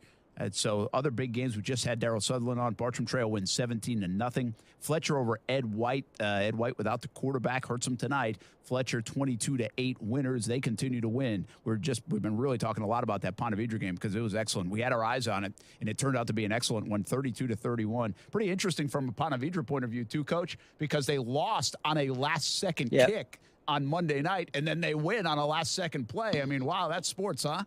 Yeah, maybe that's why Coach went for 2. He said, man, I'm not losing on the kicker this time. I'm going to go ahead and go for 2 and go for a win on the road. That's true. Baldwin, by the way, beats Yulee 20-17. They win the district championship. We've talked a lot about them here in the Blitz Scoreboard Show. Episcopal wins 36-29. That was a good game. Against Inglewood. And Episcopal pulls it out. Still just 1 loss on the year. Trinity beats Riverside, but they debut the new field. And, Coach, one more time, tell us what you told me this afternoon in case people are just learning this. But everybody's going to have a turf field pretty much in Duval County sooner or later, right? Yeah, because the half-cent sales tax that was voted in by the voters, it's going to enhance the athletic fields and help the older schools rebuild the older schools. And so what they're trying to do now, Riverside's the first one, but from what I've been told is they're going to try to do 2 turf fields a year for the next 6-7 years to get them all done. That way everybody will have a turf field, and it's long overdue. Yeah, and obviously there's cost up front like we talked about, but from a maintenance standpoint, from a usability standpoint, you get boys and girls soccer on there. If you end up starting lacrosse, you get lacrosse on there, and obviously football on there. And they last a while now too, right? There's so much technology with them. Yeah, and the maintenance, you don't have to put the bugs on, and you're not going to get the ruts and put the sand on at the, in June, and then it's not ready to go in the thing. So there's just so many things, and the sprinklers that break. They have full-time maintenance guys, but they got like one guy taking care of the sprinklers for like 15 schools, and he's running all. You know what I mean? So it's really good, and I think in the long run, advantageous. Couple other things to pass along. Tocoy Creek beats Menendez. We had our eyes on that one. Columbia over Orange Park. And again, Reigns Reball tomorrow. We'll have full highlights. Action Sports Shacks primetime, 10:30 on Fox 30, 11:30 on CBS 47. Last night potentially was the game of the year. Creekside beat Oakley 49-48 on an extra point. Well, I don't know. Maybe Ponte Vedra. I don't know. I was going to say that. Yeah, that might have been it. That might have been it. Also, a big score down in St. Johns County, St. Augustine, 58-41. Hope you had the over. That's 99 points, according to my math, Coach. Yeah, that's crazy, man. Like I said, we talked about that. They've always played such great defense, and now they're outscoring everybody. All right. Hey, last thing I want to bring up here on the show today, we're going to get back to Committed to the Uncommitted, presented by Baker Sports and Nimnik Buick GMC next week. And I softly want to tell people to send their nominees in. We've already highlighted players like Lyle Bennett from Hilliard and Kyron Jackson from Mandarin, Dakota Rowe from Fleming Island, Michael Leonard from Bishop Kenny. Obviously, we didn't last week with Hurricane Ian. We're going to do a couple more next week and then each and every Friday. So we've still got a long way to go. We have some nominees already in, ready to go, but send your nominees in. And what we're doing here is building with Committed to the Uncommitted is potentially a scholarship winner of sorts for right now an undisclosed amount of dollars at the end of the year where we'll pick one winner. But you've got to nominate folks and send them our way. Find a way to get them to me in email form or reach out on Twitter. If you have somebody that's being overlooked as a senior in the recruiting game as we're getting later and later in the season. We want to help those kids out. Help them get recruited, help get attention, especially if they're being overlooked in the area. Committed to the Uncommitted, presented by Nimnick Buick GMC and Baker Sports. And we've got still a handful of weeks at the very least to get some folks on and highlight these kids. And then later on in the awards fashion of our Blitz coverage, probably in December sometime, we'll pick one winner and present them with a scholarship. So pretty cool where we've been able to take that program. Awesome. Coach, you've been a big part of it, and hopefully we can just keep growing that thing. But we got to get nominees, and we've got some nominees. I just don't want to leave anybody out. Yep, exactly. Get them in. Let's go. Let's find them. Let's find them. Get them a place to go to school. That's what it's about. No doubt. All right, Coach. I hope you have a great weekend, man. All right. Enjoy you it. Take care. Go Jags. FSU at NC State. Big one tomorrow night. Jags and the Texans on Sunday at 1. Yep, going to be fun. All right. You can hear FSU tomorrow, by the way, on ESPN 690. You can also hear the Rays game 2 tomorrow on ESPN 690. That's been added to our schedule. We have LSU Tennessee in the afternoon in the college ranks. For Kevin Sullivan, our Hall of Fame coach. For Brian Middleton, filling in for Casey Kurtz, did a heck of a job, man. Attaboy, Brian Middleton. Hey, baby. Thanks for the help. For all the coaches that jumped in today, we appreciate it. And for you listening and watching, we do it every Friday night, 9 p.m. until 10:30. I'm running downstairs to do the Friday Night Blitz on the Action Sports Shacks TV side. Tune us in on Fox 30 coming up in just a few minutes. Have a great weekend, everybody. I'm Brent Martineau. This has been the Blitz Scoreboard Show, presented by Nimnick Buick GMC and Baker Sports. Florida State football is back on Jacksonville's home for ESPN 690. Saturday night, the Seminoles travel to Raleigh to take on the North Carolina State Wolfpack. Our coverage starts at 5:30 with the Florida State Tailgate Show. Then Jeff Culhane, William Floyd, and Tom Block have the call from Carter Finley Stadium of Knowles Wolfpack. Kickoff is at 8 Saturday night. Catch Florida State football all season long on Jacksonville's home for the Garnet and Gold Seminole football on ESPN 690. Now, the first alert forecast on ESPN 690. A nice night tonight under clear skies. Temperatures dropping into the upper 50s by morning. And your Saturday will be partly to mostly sunny. Highs in the mid-80s. From the CBS 47 and Fox 30 Action News Jax First Alert Weather Center, I'm Chief Meteorologist Mike Burrish. Dave Benyon with Zero Res. October is birthday month for Zero Res. I can't believe it's been 18 years since my wife and I started this business. It has been such a pleasure serving you, the good people of Jacksonville. To celebrate, just say, Happy Birthday, Zero Res, and we will give you $75 off your cleaning. That's $75 off carpet cleaning, tile and grout, upholstery, area rugs, or granite countertops. That's our birthday gift to you. Some minimums will apply, so give us a call. Zero Res spelled forward or backwards. It's the right way to clean.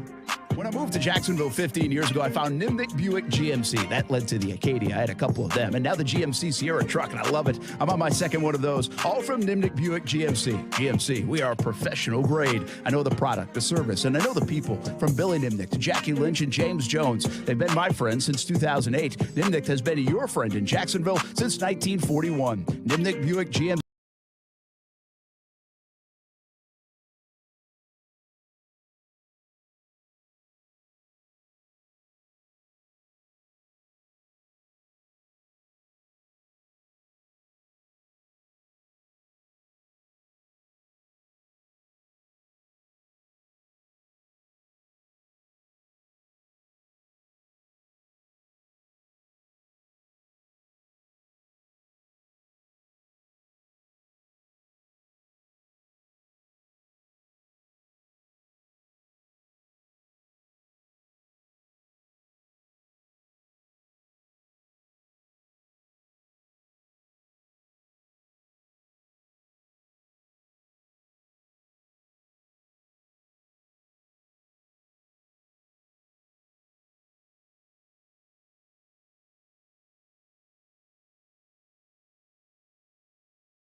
and the Blitz is back. Hey, wake up, get up, let's go, wake up. It's been a busy week for some. Keep running till they blow the whistle. Making up last week's games. Let's go, D. Let's go, D. And preparing for tonight. Let's get back in the rhythm. The Blitz is on. This is Action Sports Jack's Friday Night Blitz, sponsored by Whataburger, just like you like it. Tonight, we changed that course of history that's been going on around in this place. Tonight, we let them know what's up. Let's go let them know what's up. Let's go. Yeah.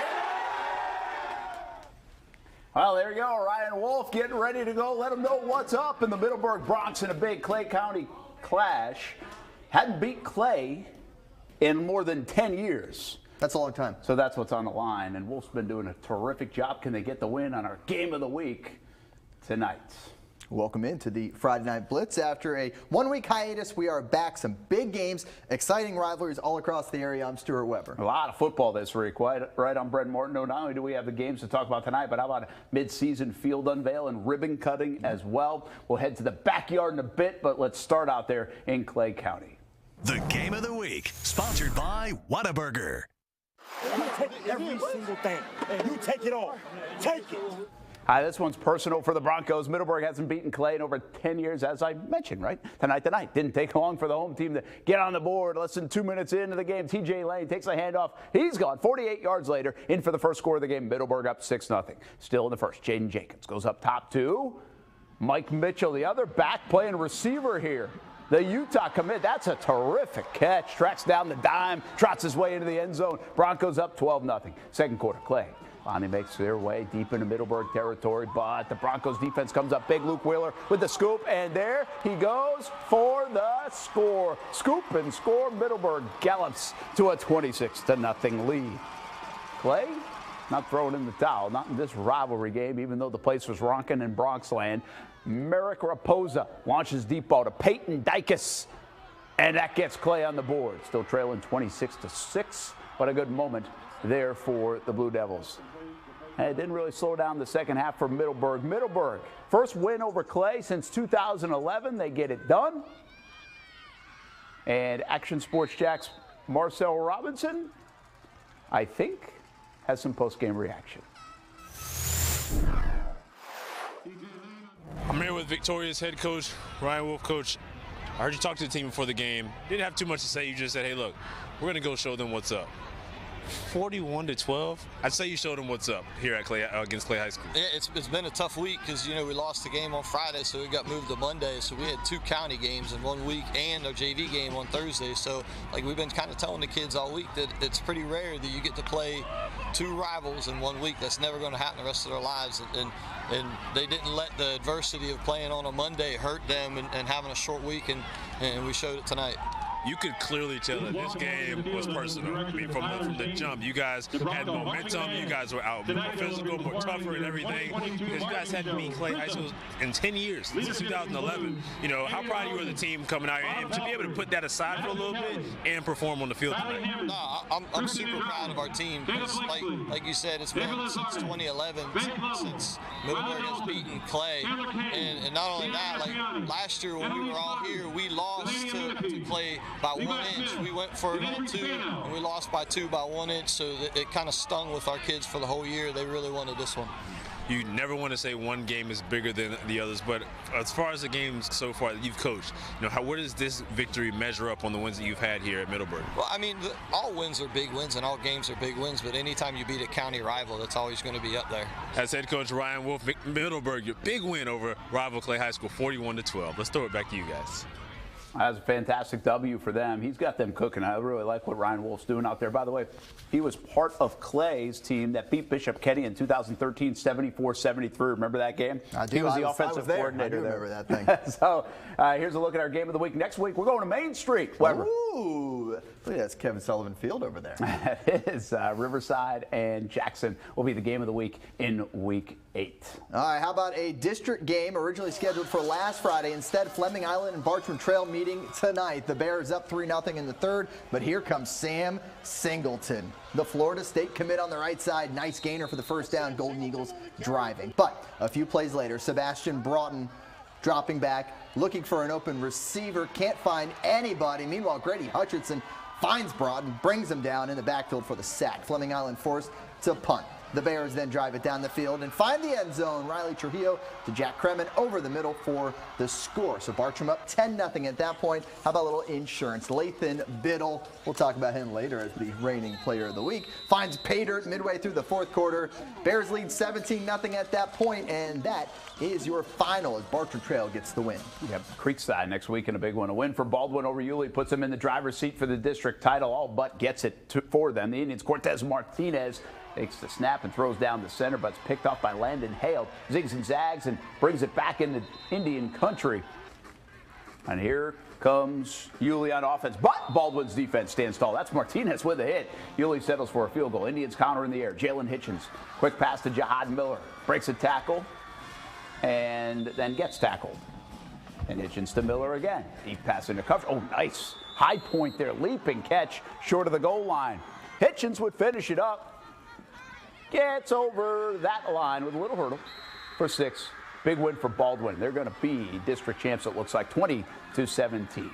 St. Johns County's longest running rivalry, Nice and St. Augustine. Both teams would love a win tonight. Jackets already leading in the second half. Lachlan Hewlett going deep to Carl Jenkins Jr., who high points it. How about that? 36-20 at that point, St. Augustine. An answer comes from the Florida commit and his Nice offense. That'd be Marcus Stokes. Little QB run. Look at that cutback. Gets him to pay dirt and gets him within 1 score. But there was no shortage of touchdowns for the home team, St. Augustine, in this one. Colton Metzger, where'd he go? There he goes. Behind the second level and gone. That was quick. See, that was really quick. I mean, we lost him. And then we found him in the end zone. Again, though, it's going to be Stokes making a play. This time he does it through the air to Maddox Spencer, and Spencer does the rest. I don't think they played any secondaries in this game. I think they were all like 11 in the box the whole time. A lot of green grass. Well, they finished one shy of 100 combined points. The Jackets take it 58-41. St. Augustine with the win. Now one of St. Johns County's newest rivalries. Okay, not a rivalry quite yet, but Tokoi Creek visiting Menendez. Might be after tonight. Here, too. The Toros have been one of the pleasant surprises this season. Kendall Sofian beats his block and gets into the backfield for the sack. Falcons stick with it. Hand that ball to Christian Coleman. Good decision.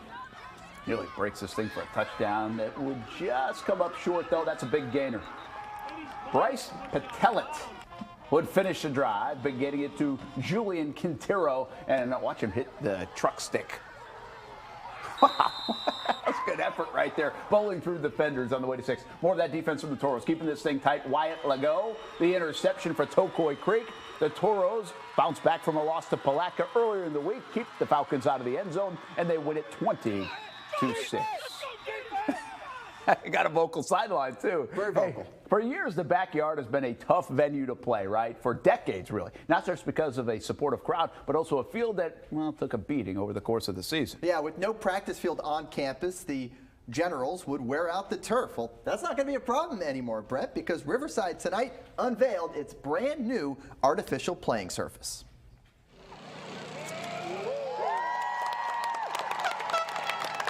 Just awesome to see decades of alumni on hand tonight at the backyard.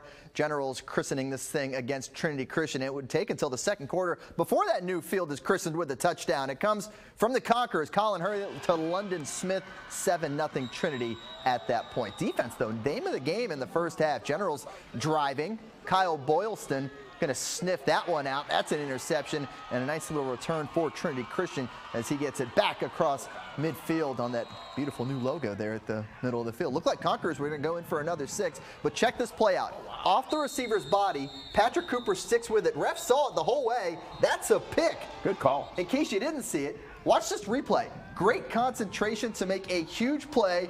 Ball just bouncing, staying alive, and he gets the interception there. 7-0 game at the half. It stayed close till late. Trinity scored a couple late touchdowns to take it 30-14 as they stay unbeaten. All right, more to come on the Blitz, including some big Gateway Conference matchups. Can Fletcher build on its win this past Monday as they head to red-hot Ed White? That is coming up next. And we say hey to a terrific tribute Bartram Trail does once a year. They call it the Honor Game, and every player's jersey bears the name of those who have fought or are fighting cancer. Great way to honor those most important to the players and their families and people in the community by raising awareness tonight.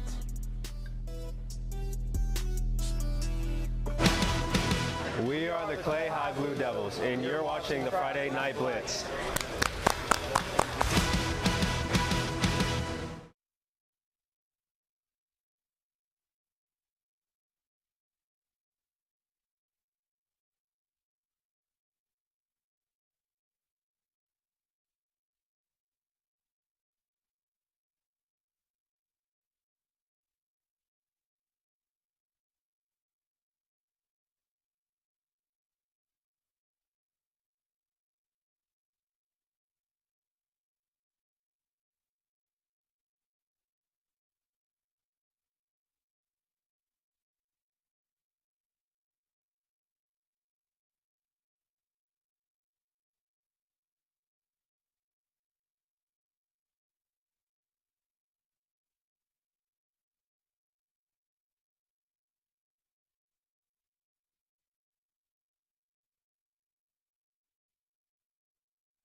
All right, so just tell me if they're in or out, okay?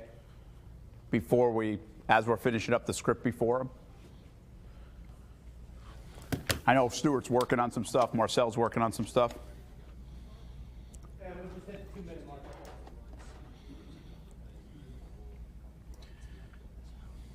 All right, I'm gonna float D18. Coach on the radio. Here from the winners going in now. I never saw it it's not in our Google Drive from Marcel. 90 out.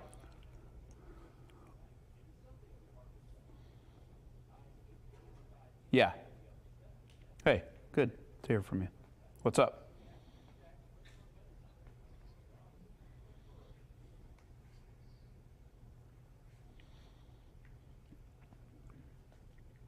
You just saying hey, or you got to tell me something? Minute out. Oh, okay.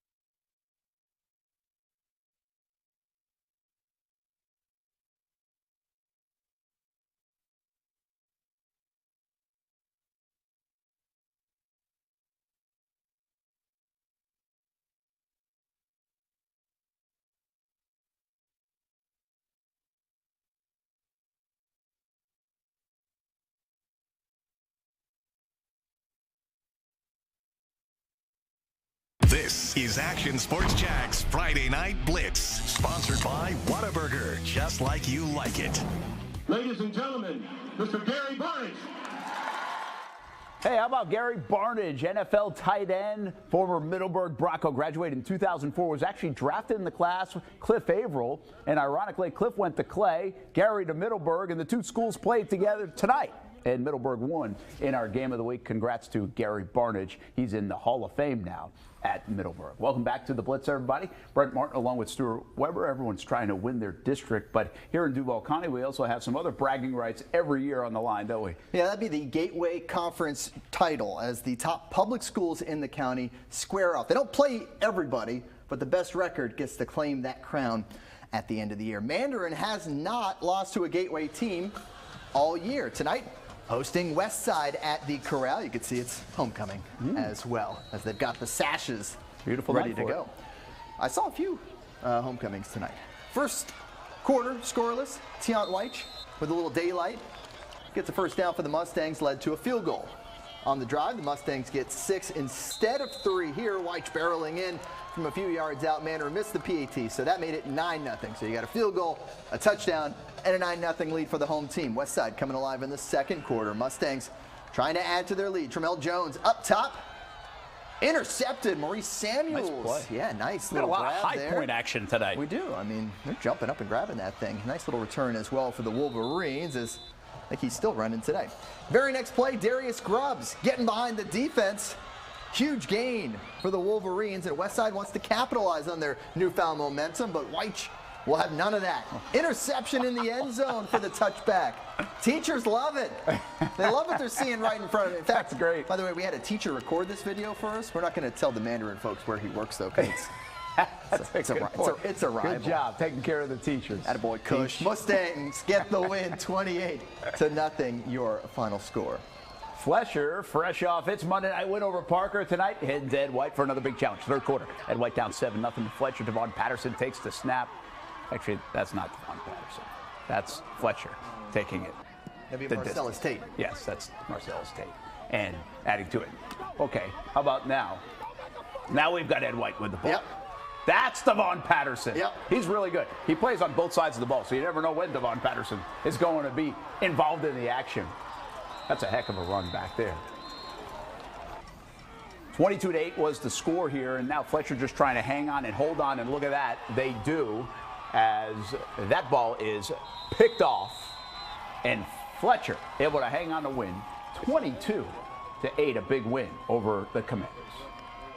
It would mean a lot. You know, once we lost the Jackson game, our sights was just trying to let's run the table. And, you know, we knew Ed White, one of the top teams, not just in the city, but the state. And we wanted to make a statement, you know. And we had a lot of moving pieces, had some kids, you know, not playing tonight, but we had 2 days to prepare because we played Monday. But the goal was to come in here and get a victory, no matter if it was 3-0, 2-0, we just wanted a victory. And this is a big stepping stone because this is a great team and very athletic team. All right, that's C4 after the victory, 22-8 for Fletcher. Bishop Kenny chance to reach 7-0, but they need to get by a hungry Ponte Vedra team. Tied at 3, late in the second quarter, James Reeser trying to get a drive going, connects with an in-stride Jackson Burnett. Big pickup for the Crusaders, but Sharks able to defuse that situation. Reeser trying to step up. Matt Gray is in the way. That's a sack for Ponte Vedra. BK turns it over on downs, gives the Sharks one more chance, but Max Davis isn't having any of it. A sack to end the first half. So this happens from time to time, Brent. Yes, it does. 3-3 at the half. Wow. Ponte Vedra wins 32-31 on a two-point conversion with 2.3 seconds Go back to and play. watch a Blitz Scoreboard show on YouTube and Facebook and Twitter, and you can see the finish. And it's a wild one. Ponte Vedra won with 2 seconds to go on a two-point conversion. Well, there you saw a couple defensive plays. So there you It go. happens. At Englewood, the Rams and Episcopal both looking to bounce back from losses earlier in the week. The Rams led 21-7 at the half, but the Eagles woke up in the locker room. Here comes Joseph Wiesner through the air to Nate Blair on the receiving end, cuts the lead to 7. Wiesner trying that deep ball approach again later in the third, but, well, different result this time as he chucks it deep. And this time, Jalen Scarver comes down with the pick for Englewood in their new yellow unis, by the way. Those look good. Yeah. Episcopal gets the ball back, though, this time using the ground game. It's 4th and goal. Christian Davis into the mass of humanity. Takes the refs a little bit, but they finally rule a touchdown, and it's a tie game. Very next play from scrimmage. Oh, dear. Calvin JC, the go-ahead score with the pick 6 for the Eagles. Another amazing finish because these teams traded touchdowns in the final 2 minutes. Englewood scored, 2-point conversion to go ahead by 1. Episcopal scored like 15 seconds later to retake the lead, and then a 2-point conversion. They win 36-29. The Player of the Week, sponsored by Whataburger.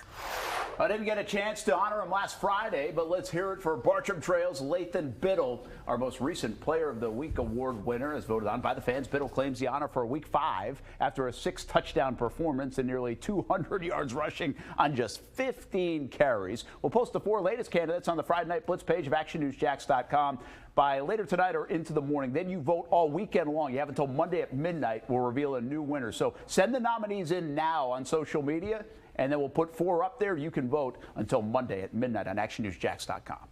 All right, more games in Lake Butler. Union County facing Dixie County. Fighting Tigers started with the ball. That's trouble for the Bears defense. A.J. Cortez taking the QB keeper 15 yards across the plane, 7-0 Union County. On Dixie County's opening drive, Brett Nettles calls his own number, but in a pile of bodies, he loses the ball, and it's Union County that recovers the fumble. That turnover set up this short score. Rayvon Durant knifing his way through the defense for 6 more. 2-touchdown lead at that point. They would finish with more than that. Union County wins it 42-6. 4 to White home tonight as well, taking on the Lafayette Hornets. The Hornets shut out the Indians last year. Not this time around. First quarter, Clayton Philpott dives in. Short yardage, 7-0 Fort White. Second quarter, it's 7-7. Najee Smith going to try to grasp his towel to stop him. Oh, can't do it. To no avail. Mr. Smith goes to the end zone. Indians on top 14-7, but the second half, it's all Indians. They come back to win it. That's Fort White. Those Indians get it done 23-21. The Coach of the Week, sponsored by Whataburger. And we give it to Ryan Wolf at Middleburg. He loves it. A $1,500 check thanks to our partners with Jaguars Prep for the athletic program at Middleburg. The Broncos with a great night as they top their rivals tonight. And just to put things in perspective for Middleburg, 5-5 record last year was their best in 18 years. Yeah, that's so huge win again tonight. Well, tonight we feature the Friday night games. With this the week, we take a peek ahead to one of the biggest games in the city every year. They played on Saturday, 53rd Annual Northwest Classic. This year they'll be facing off the Graveyard with the home team Reigns looking for a 6th straight win over Ribault. Vikings off to a 4-1 start. In this game, you know how that goes. Doesn't matter. Ribault, by the way, 3-3. They've been pretty good too. And you had both of the coaches on our Blitz Scoreboard show tonight on ESPN 690, so you can go back and listen and check out what they had to say about tomorrow's game. All right, hey, more to come on the Blitz, including the play of the day. We've got a lot of options here too. Yeah, and we got some NFL Hall of Famers trading in a gold jacket for a green jacket. All right, it's not quite the Masters, but we had a golf showdown here in Jacksonville. That is coming up next. Hi, I'm Miss Kinley at White High School, and this is Miss Fletcher at White High School. We're in the English and Reading Department, and we're here for Friday Night Blitz for our homecoming game. Yes. Go Ed White! Go Ed White! And all the teachers supporting their schools. Obviously, a lot of volunteers make Friday nights happen, and well, that's why it's so much fun. More of the Friday Night Blitz coming up next. We are the Middleburg Broncos, and we're watching Friday Night Blitz. Woo! Yeah.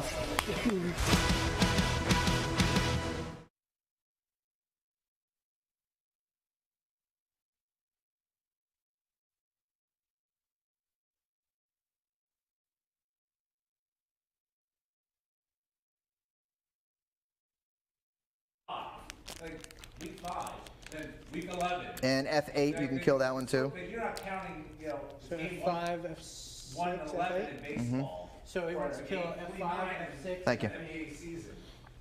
I've heard a couple people say that, but I guess in our world, it's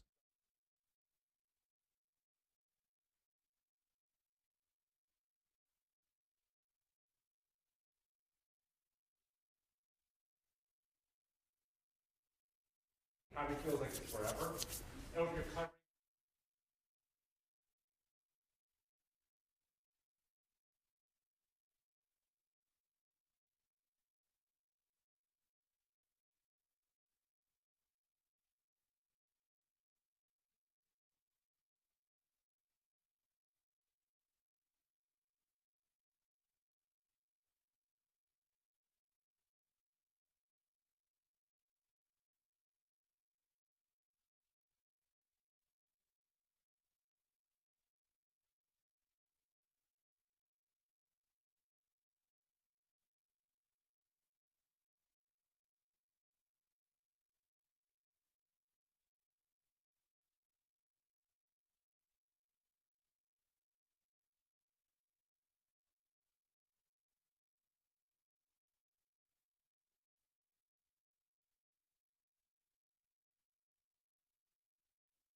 This is Action Sports Jack's Friday Night Blitz, sponsored by Whataburger, just like you like it.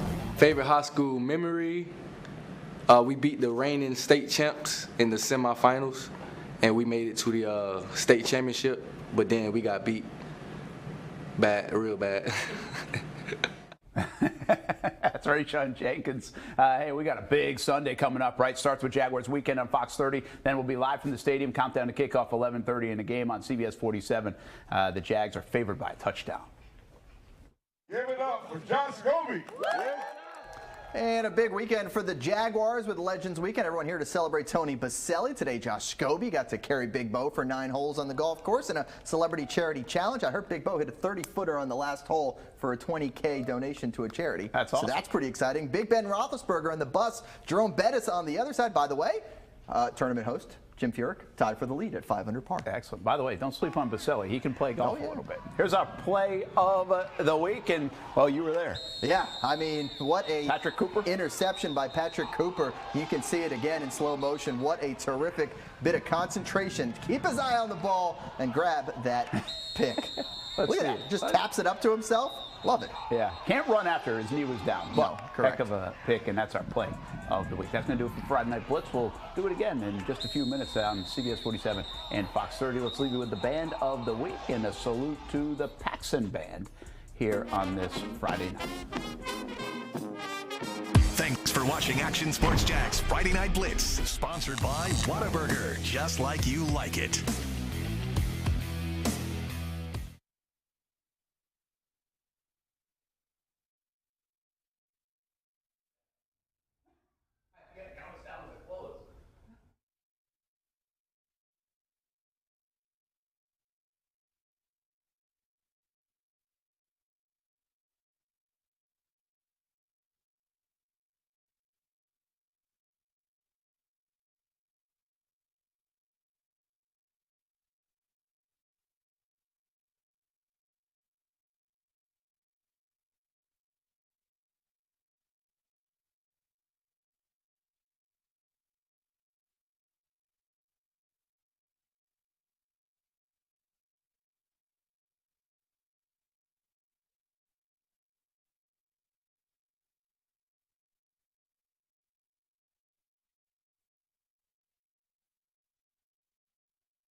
At 11, Action News Jax starts with breaking news. That breaking news in Lakeside in Clay County, where 2 people were shot while in a van, and deputies say that one of them was hit. It happened on a busy part of Blanding Boulevard. I'm Tanika Hughes. And I'm Ben Becker in for John Bachman. Action News Jack's Jake Stofan is live on Blanding near Jefferson Avenue. And Jake, there are several fast food places nearby, and Ridgeview High School is just a few blocks away from you. That's right, and from my understanding, there's actually a high school football game going on tonight. Now, if you take a look to the left of me, you can see the scene has been cleared. If you take a look at this VO just about 20 minutes ago, the van that was in question, likely the target of the shooting, was towed away. According to Clay County Sheriff's deputies, there were 2 people in the car that were shot at. One was shot in the arm and sustained non-life-threatening injuries. The other may have sustained lacerations from breaking glass. Now, we have no information on the suspect.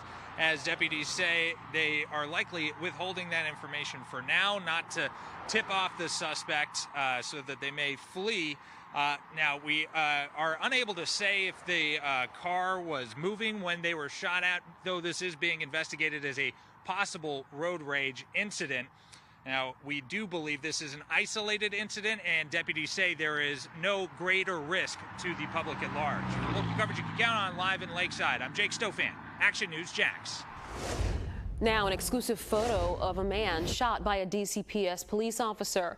A neighbor took this photo right after the officer shot the man. Police say he was holding an axe outside of an elementary school, and he had been trying to get inside of Ruth Upson Elementary in Murray Hill. Police say that that man was in critical condition at last check. DCPS leaders say that today's outcome is the result of safety improvements and training that's keeping all schools safer. Earlier tonight, Action News Jack's Jake Stofan looked at the school police response. Laws and safety measures implemented after the 2018 Parkland school shooting were on display as police say a man carrying an axe attempted to enter school grounds at Ruth Upson Elementary Friday afternoon. When the man was first noticed by school staff on security cameras, DCPS School Superintendent Dr. Diana Green says a code red was called. Because that person could see the person with the axe outside trying to get into the school. The first contact with the victim was made by a school guardian, a trained armed school staff member. The Guardian program was implemented by state lawmakers after the Parkland shooting as a force multiplier. DCPS Police Chief Gregory Burton says the Guardian followed protocol to a T, keeping tabs on the suspect, but allowing school police to take over when the suspect left school grounds. Working together, everyone saved the day. The safety protocols that have been put in place all work together, from the personnel in the school, the staff, the SSA or the guardian in the school, to the officers that arrived on the scene. But Dr. Green made it clear the system worked this time, but there's still more work to be done on school safety. Our teachers and staff members all went into action doing what they were supposed to do. So our message is that we need to keep vigilant, never let our guard down, and constantly support our schools in making sure that our children and our staff members are safe. For local coverage you can count on, I'm Jake Stofan, Action News Jax. Hey, cut the truck off. Out of the truck. Out of the truck. Tonight, Action News Jax has obtained this new video showing what happened as Nassau County deputies made a series of arrests. 11 men are accused of trying to meet up with children for sex. Action News Jax first told you about Operation Keystroke in September. Among those arrested, a U.S. military captain and a worker at Canines for Warriors. Now, we want to warn you, some of these details are graphic. This is a mugshot of Carlos James from Jacksonville. Oh my God! Oh my God, sir! And that's him being arrested by Nassau County undercover deputies, so we can't show you their faces. Oh my God, I'm gonna die!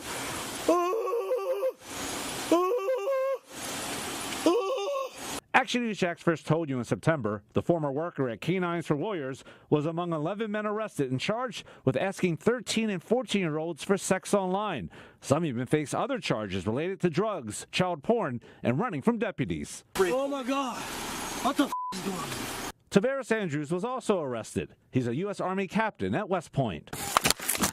Deputies ran to catch up with Andrews before he was tasered. That was silly. The 11 men arrested were mainly from the Jacksonville area. Some of them were married, and others had children of their own. As for Carlos James, Will my girlfriend be able to get the car back?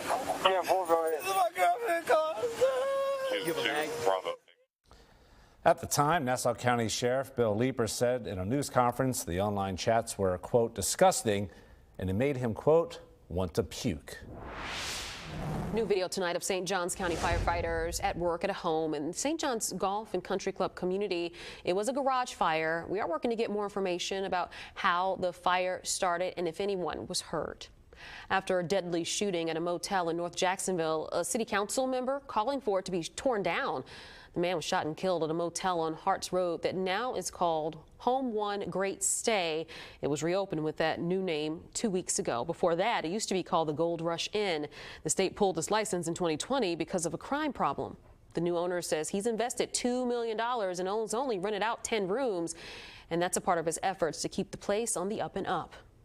About a year and a half ago, we were able to close Gold Rush down because of 8 individuals that got killed within 1 year. I came from another hotel and I moved over here because I felt like it was quiet over here since it's just opened back up literally 2 weeks ago. Gaffney says that there will be a community meeting in 2 weeks and the chief operating officer of Home One Great Stay will be there. JSO is investigating a deadly shooting in Fort Caroline. Police say a man was found dead inside a home on Fort Caroline Road. JSO says they believe they have everyone involved in custody and are being questioned. Charges will be determined at a later date. JSO is also investigating a road rage shooting along the Arlington Expressway. The victim told police someone shot into his car while he was driving around 10:45 this morning. The victim says it was a mid-sized white car with a man driving. Police say the victim will survive. New video shows the devastation on Sanibel Island more than a week after Hurricane Ian's strike. The Florida Medical Examiners Commission now confirms 94 deaths in Florida related to Ian. 50 of them were in Lee County, 3 in Putnam County in Northeast Florida. Search and rescue teams are still looking through the homes in Lee County, searching for any signs of life. People on Lee County's mainland are navigating a life of insurance claims and debris removal. On the barrier islands, many are still without power and running water, and some have to plan funerals. I lost my husband in this storm, so it's pretty devastating. A bridge to Pine Island was restored earlier this week. Volunteers are also using boats to bring water, food, cleaning supplies, and even toys to people who live on barrier islands. Flooding is the big issue in central Florida. Lakes in Osceola County overflowed with all the rain from Ian. The ground was saturated before, so the rain is draining very slowly. This is my place right here. This is the corner. So we are here, we get all that water just going right into our place. Alanga Gomez is homeless after her apartment in Kissimmee was flooded. She's staying with friends in a nearby town. The Osceola County Supervisor of Elections, meantime, is giving people vote-by-mail ballots is to help neighbors who cannot get to their homes or their mailboxes. Flooding also an issue in parts of DeSoto County. That's where deputies from the Nassau County Sheriff's Office went earlier this week. These new photos show the deputies helping put a tarp on a DeSoto County deputy's roof that was damaged in the hurricane. FEMA will pay for hotel rooms for local people who've been forced out of their homes. In our area, only people from St. Johns and Putnam counties are eligible. To apply, you can call FEMA. That number is 1-800-621-FEMA, or you can head to disasterassistance.gov. Debris removal contractors making the rounds in the Davis Shores neighborhood in St. Augustine. They picked up 62 tons of debris on Thursday, with more to come in the coming days. Crews are asking that you remember to sort your debris. You can also put your normal household garbage out as well. For now, you are being asked to hold on to those recyclable items for the week. And please don't forget about our Neighbors in Need fundraiser. Action, News Jax, and other Cox Media Group TV and radio stations are teaming up to help the American Red Cross. You can just use your smartphone camera to scan that QR code that's on your screen right now. It will help you donate to the Red Cross to support hurricane victims. You can find other ways to donate on actionnewsjax.com. Action News Jax first told you last night that President Biden promises to pardon some low-level federal marijuana offenders and called on state governors to do the same thing. Governor DeSantis has said marijuana possession should remain criminal, and we wanted to know what the candidates for Jacksonville Sheriff think about this. Candidate Lakeisha Burton said the people of Jacksonville can also count on me to serve as an advisor on these matters for lawmakers to be sure they have a comprehensive understanding of the issues that come into play when we look into the changes of the laws that have been in place for some time. Now, candidate TK Waters has not responded to our questions. New at 11, the state is preparing to train the National Guard troops to fill positions at state prisons. Florida has 3 times the number of people in prisons as New York State. And for years, the state has paid state corrections officers less than competitors. The state has spent millions of dollars on overtime to fill gaps. Now the state will spend $31 million to call up 300 guardsmen for 9 months to work in the prisons. This is an emergency during the session. I called it a crisis.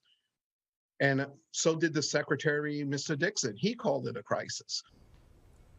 Another priority is paying for corrections officers to prevent them from retiring early or leaving to find other jobs. A happy homecoming today at Naval Station Mayport. The gold crew of the USS Billings returned this afternoon. The Billings deployed in April on a counter-narcotics operation in the Caribbean Sea.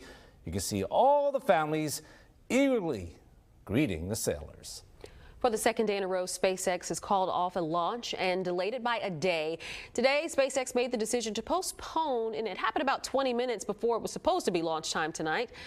Last night, the rocket's computer cut off. This launched 30 seconds before that blast off because of a helium leak, and the rocket is carrying 2 communication satellites. So the new liftoff is now scheduled for 7:05 p.m. tomorrow, and hopefully they'll have good weather for it.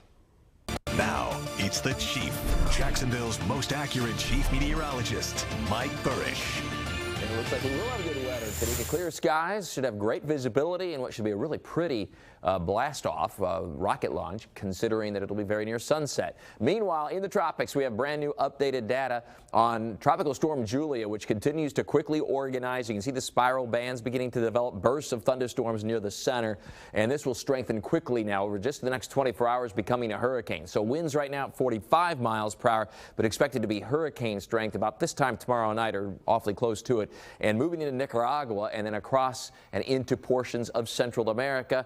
Stays way to the south of our area. So the Burrish bottom line is moving due west, Nicaraguan landfall tomorrow night into early Sunday. No local impacts, no impacts for any of Florida. I am tracking potential disturbance that might try to develop over or near the Gulf of Mexico later next week. More on that and Talking the Tropics with Mike at actionnewsjax.com and our free First Alert weather app. No rain across the area on this Friday night. Hey, tomorrow it's the Michael Riley Car Show. Classic Car Museum, St. Augustine, and looks to be just about ideal. The First Alert Storm Tracker will be there. I hope you will too. Temperatures in the 70s, warming to near 80 degrees, a little easterly breeze off the water. Keeps things at least a little bit cooler. And the beaches will have a tendency to be a few degrees cooler most of the weekend. The water temperatures in the upper 70s, the air temperature a little bit either way of about 80 degrees. Moderate rip current risk, so use some extra care. And sunburn time still down around 20 minutes or so. The Gators play at noon tomorrow in Gainesville, and it'll be warm. Temperatures will be making it into the 80s under a partly sunny sky, a little westerly breeze that'll become easterly. And then we have days 2 and 3 of the Furyk and Friends golf tournament here at home. And it looks nice. Temperatures between 80 and 85, partly sunny sky, and again, just a little bit of an easterly breeze. And finally, it's the Jags. Sunday afternoon home game, 1 o'clock kickoff on CBS 47 Action News. Jags temperatures in the 70s for tailgaters in the morning.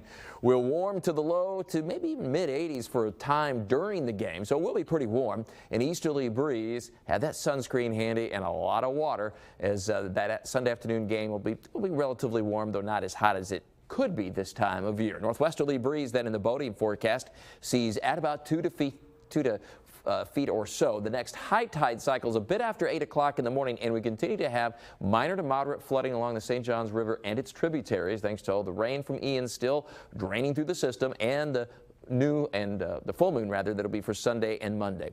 The surf will be about 1 to 2 feet at our area beaches, and we're looking at those water temperatures again in the upper 70s. Weekend's always in view in the First Alert 7-day forecast. Into early next week, moderately warm temperatures, and finally a frontal system moving in mid to late week brings us a better chance for some showers and perhaps a thunderstorm, and by that time it will have been a couple of weeks since we've received significant rain. ActionNewsJax.com is over your latest First Alert weather, and you can download for free the First Alert weather app. First thing in the morning, Corey Sima with your First Alert forecast. Thanks so much for joining us for Action News Jax at 11. Tanika, it's about that time for the Friday Night Blitz.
I'm not eating pizza, I'm getting coffee.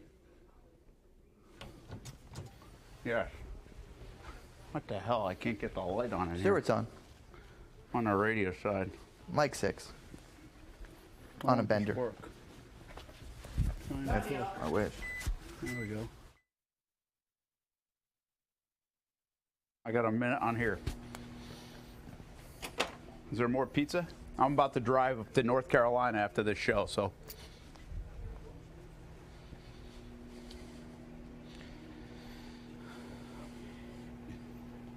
What's up? It is. 1 minute. Thank you. It's nothing, Wiener. Come on.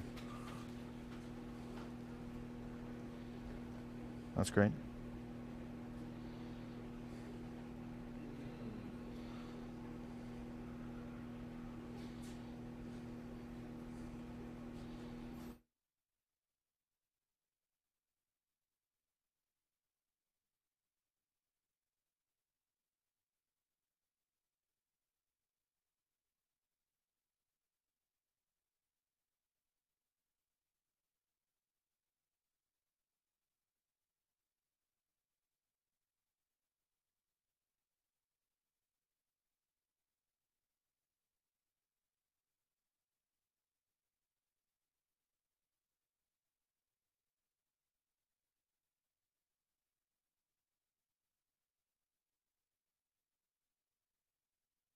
This is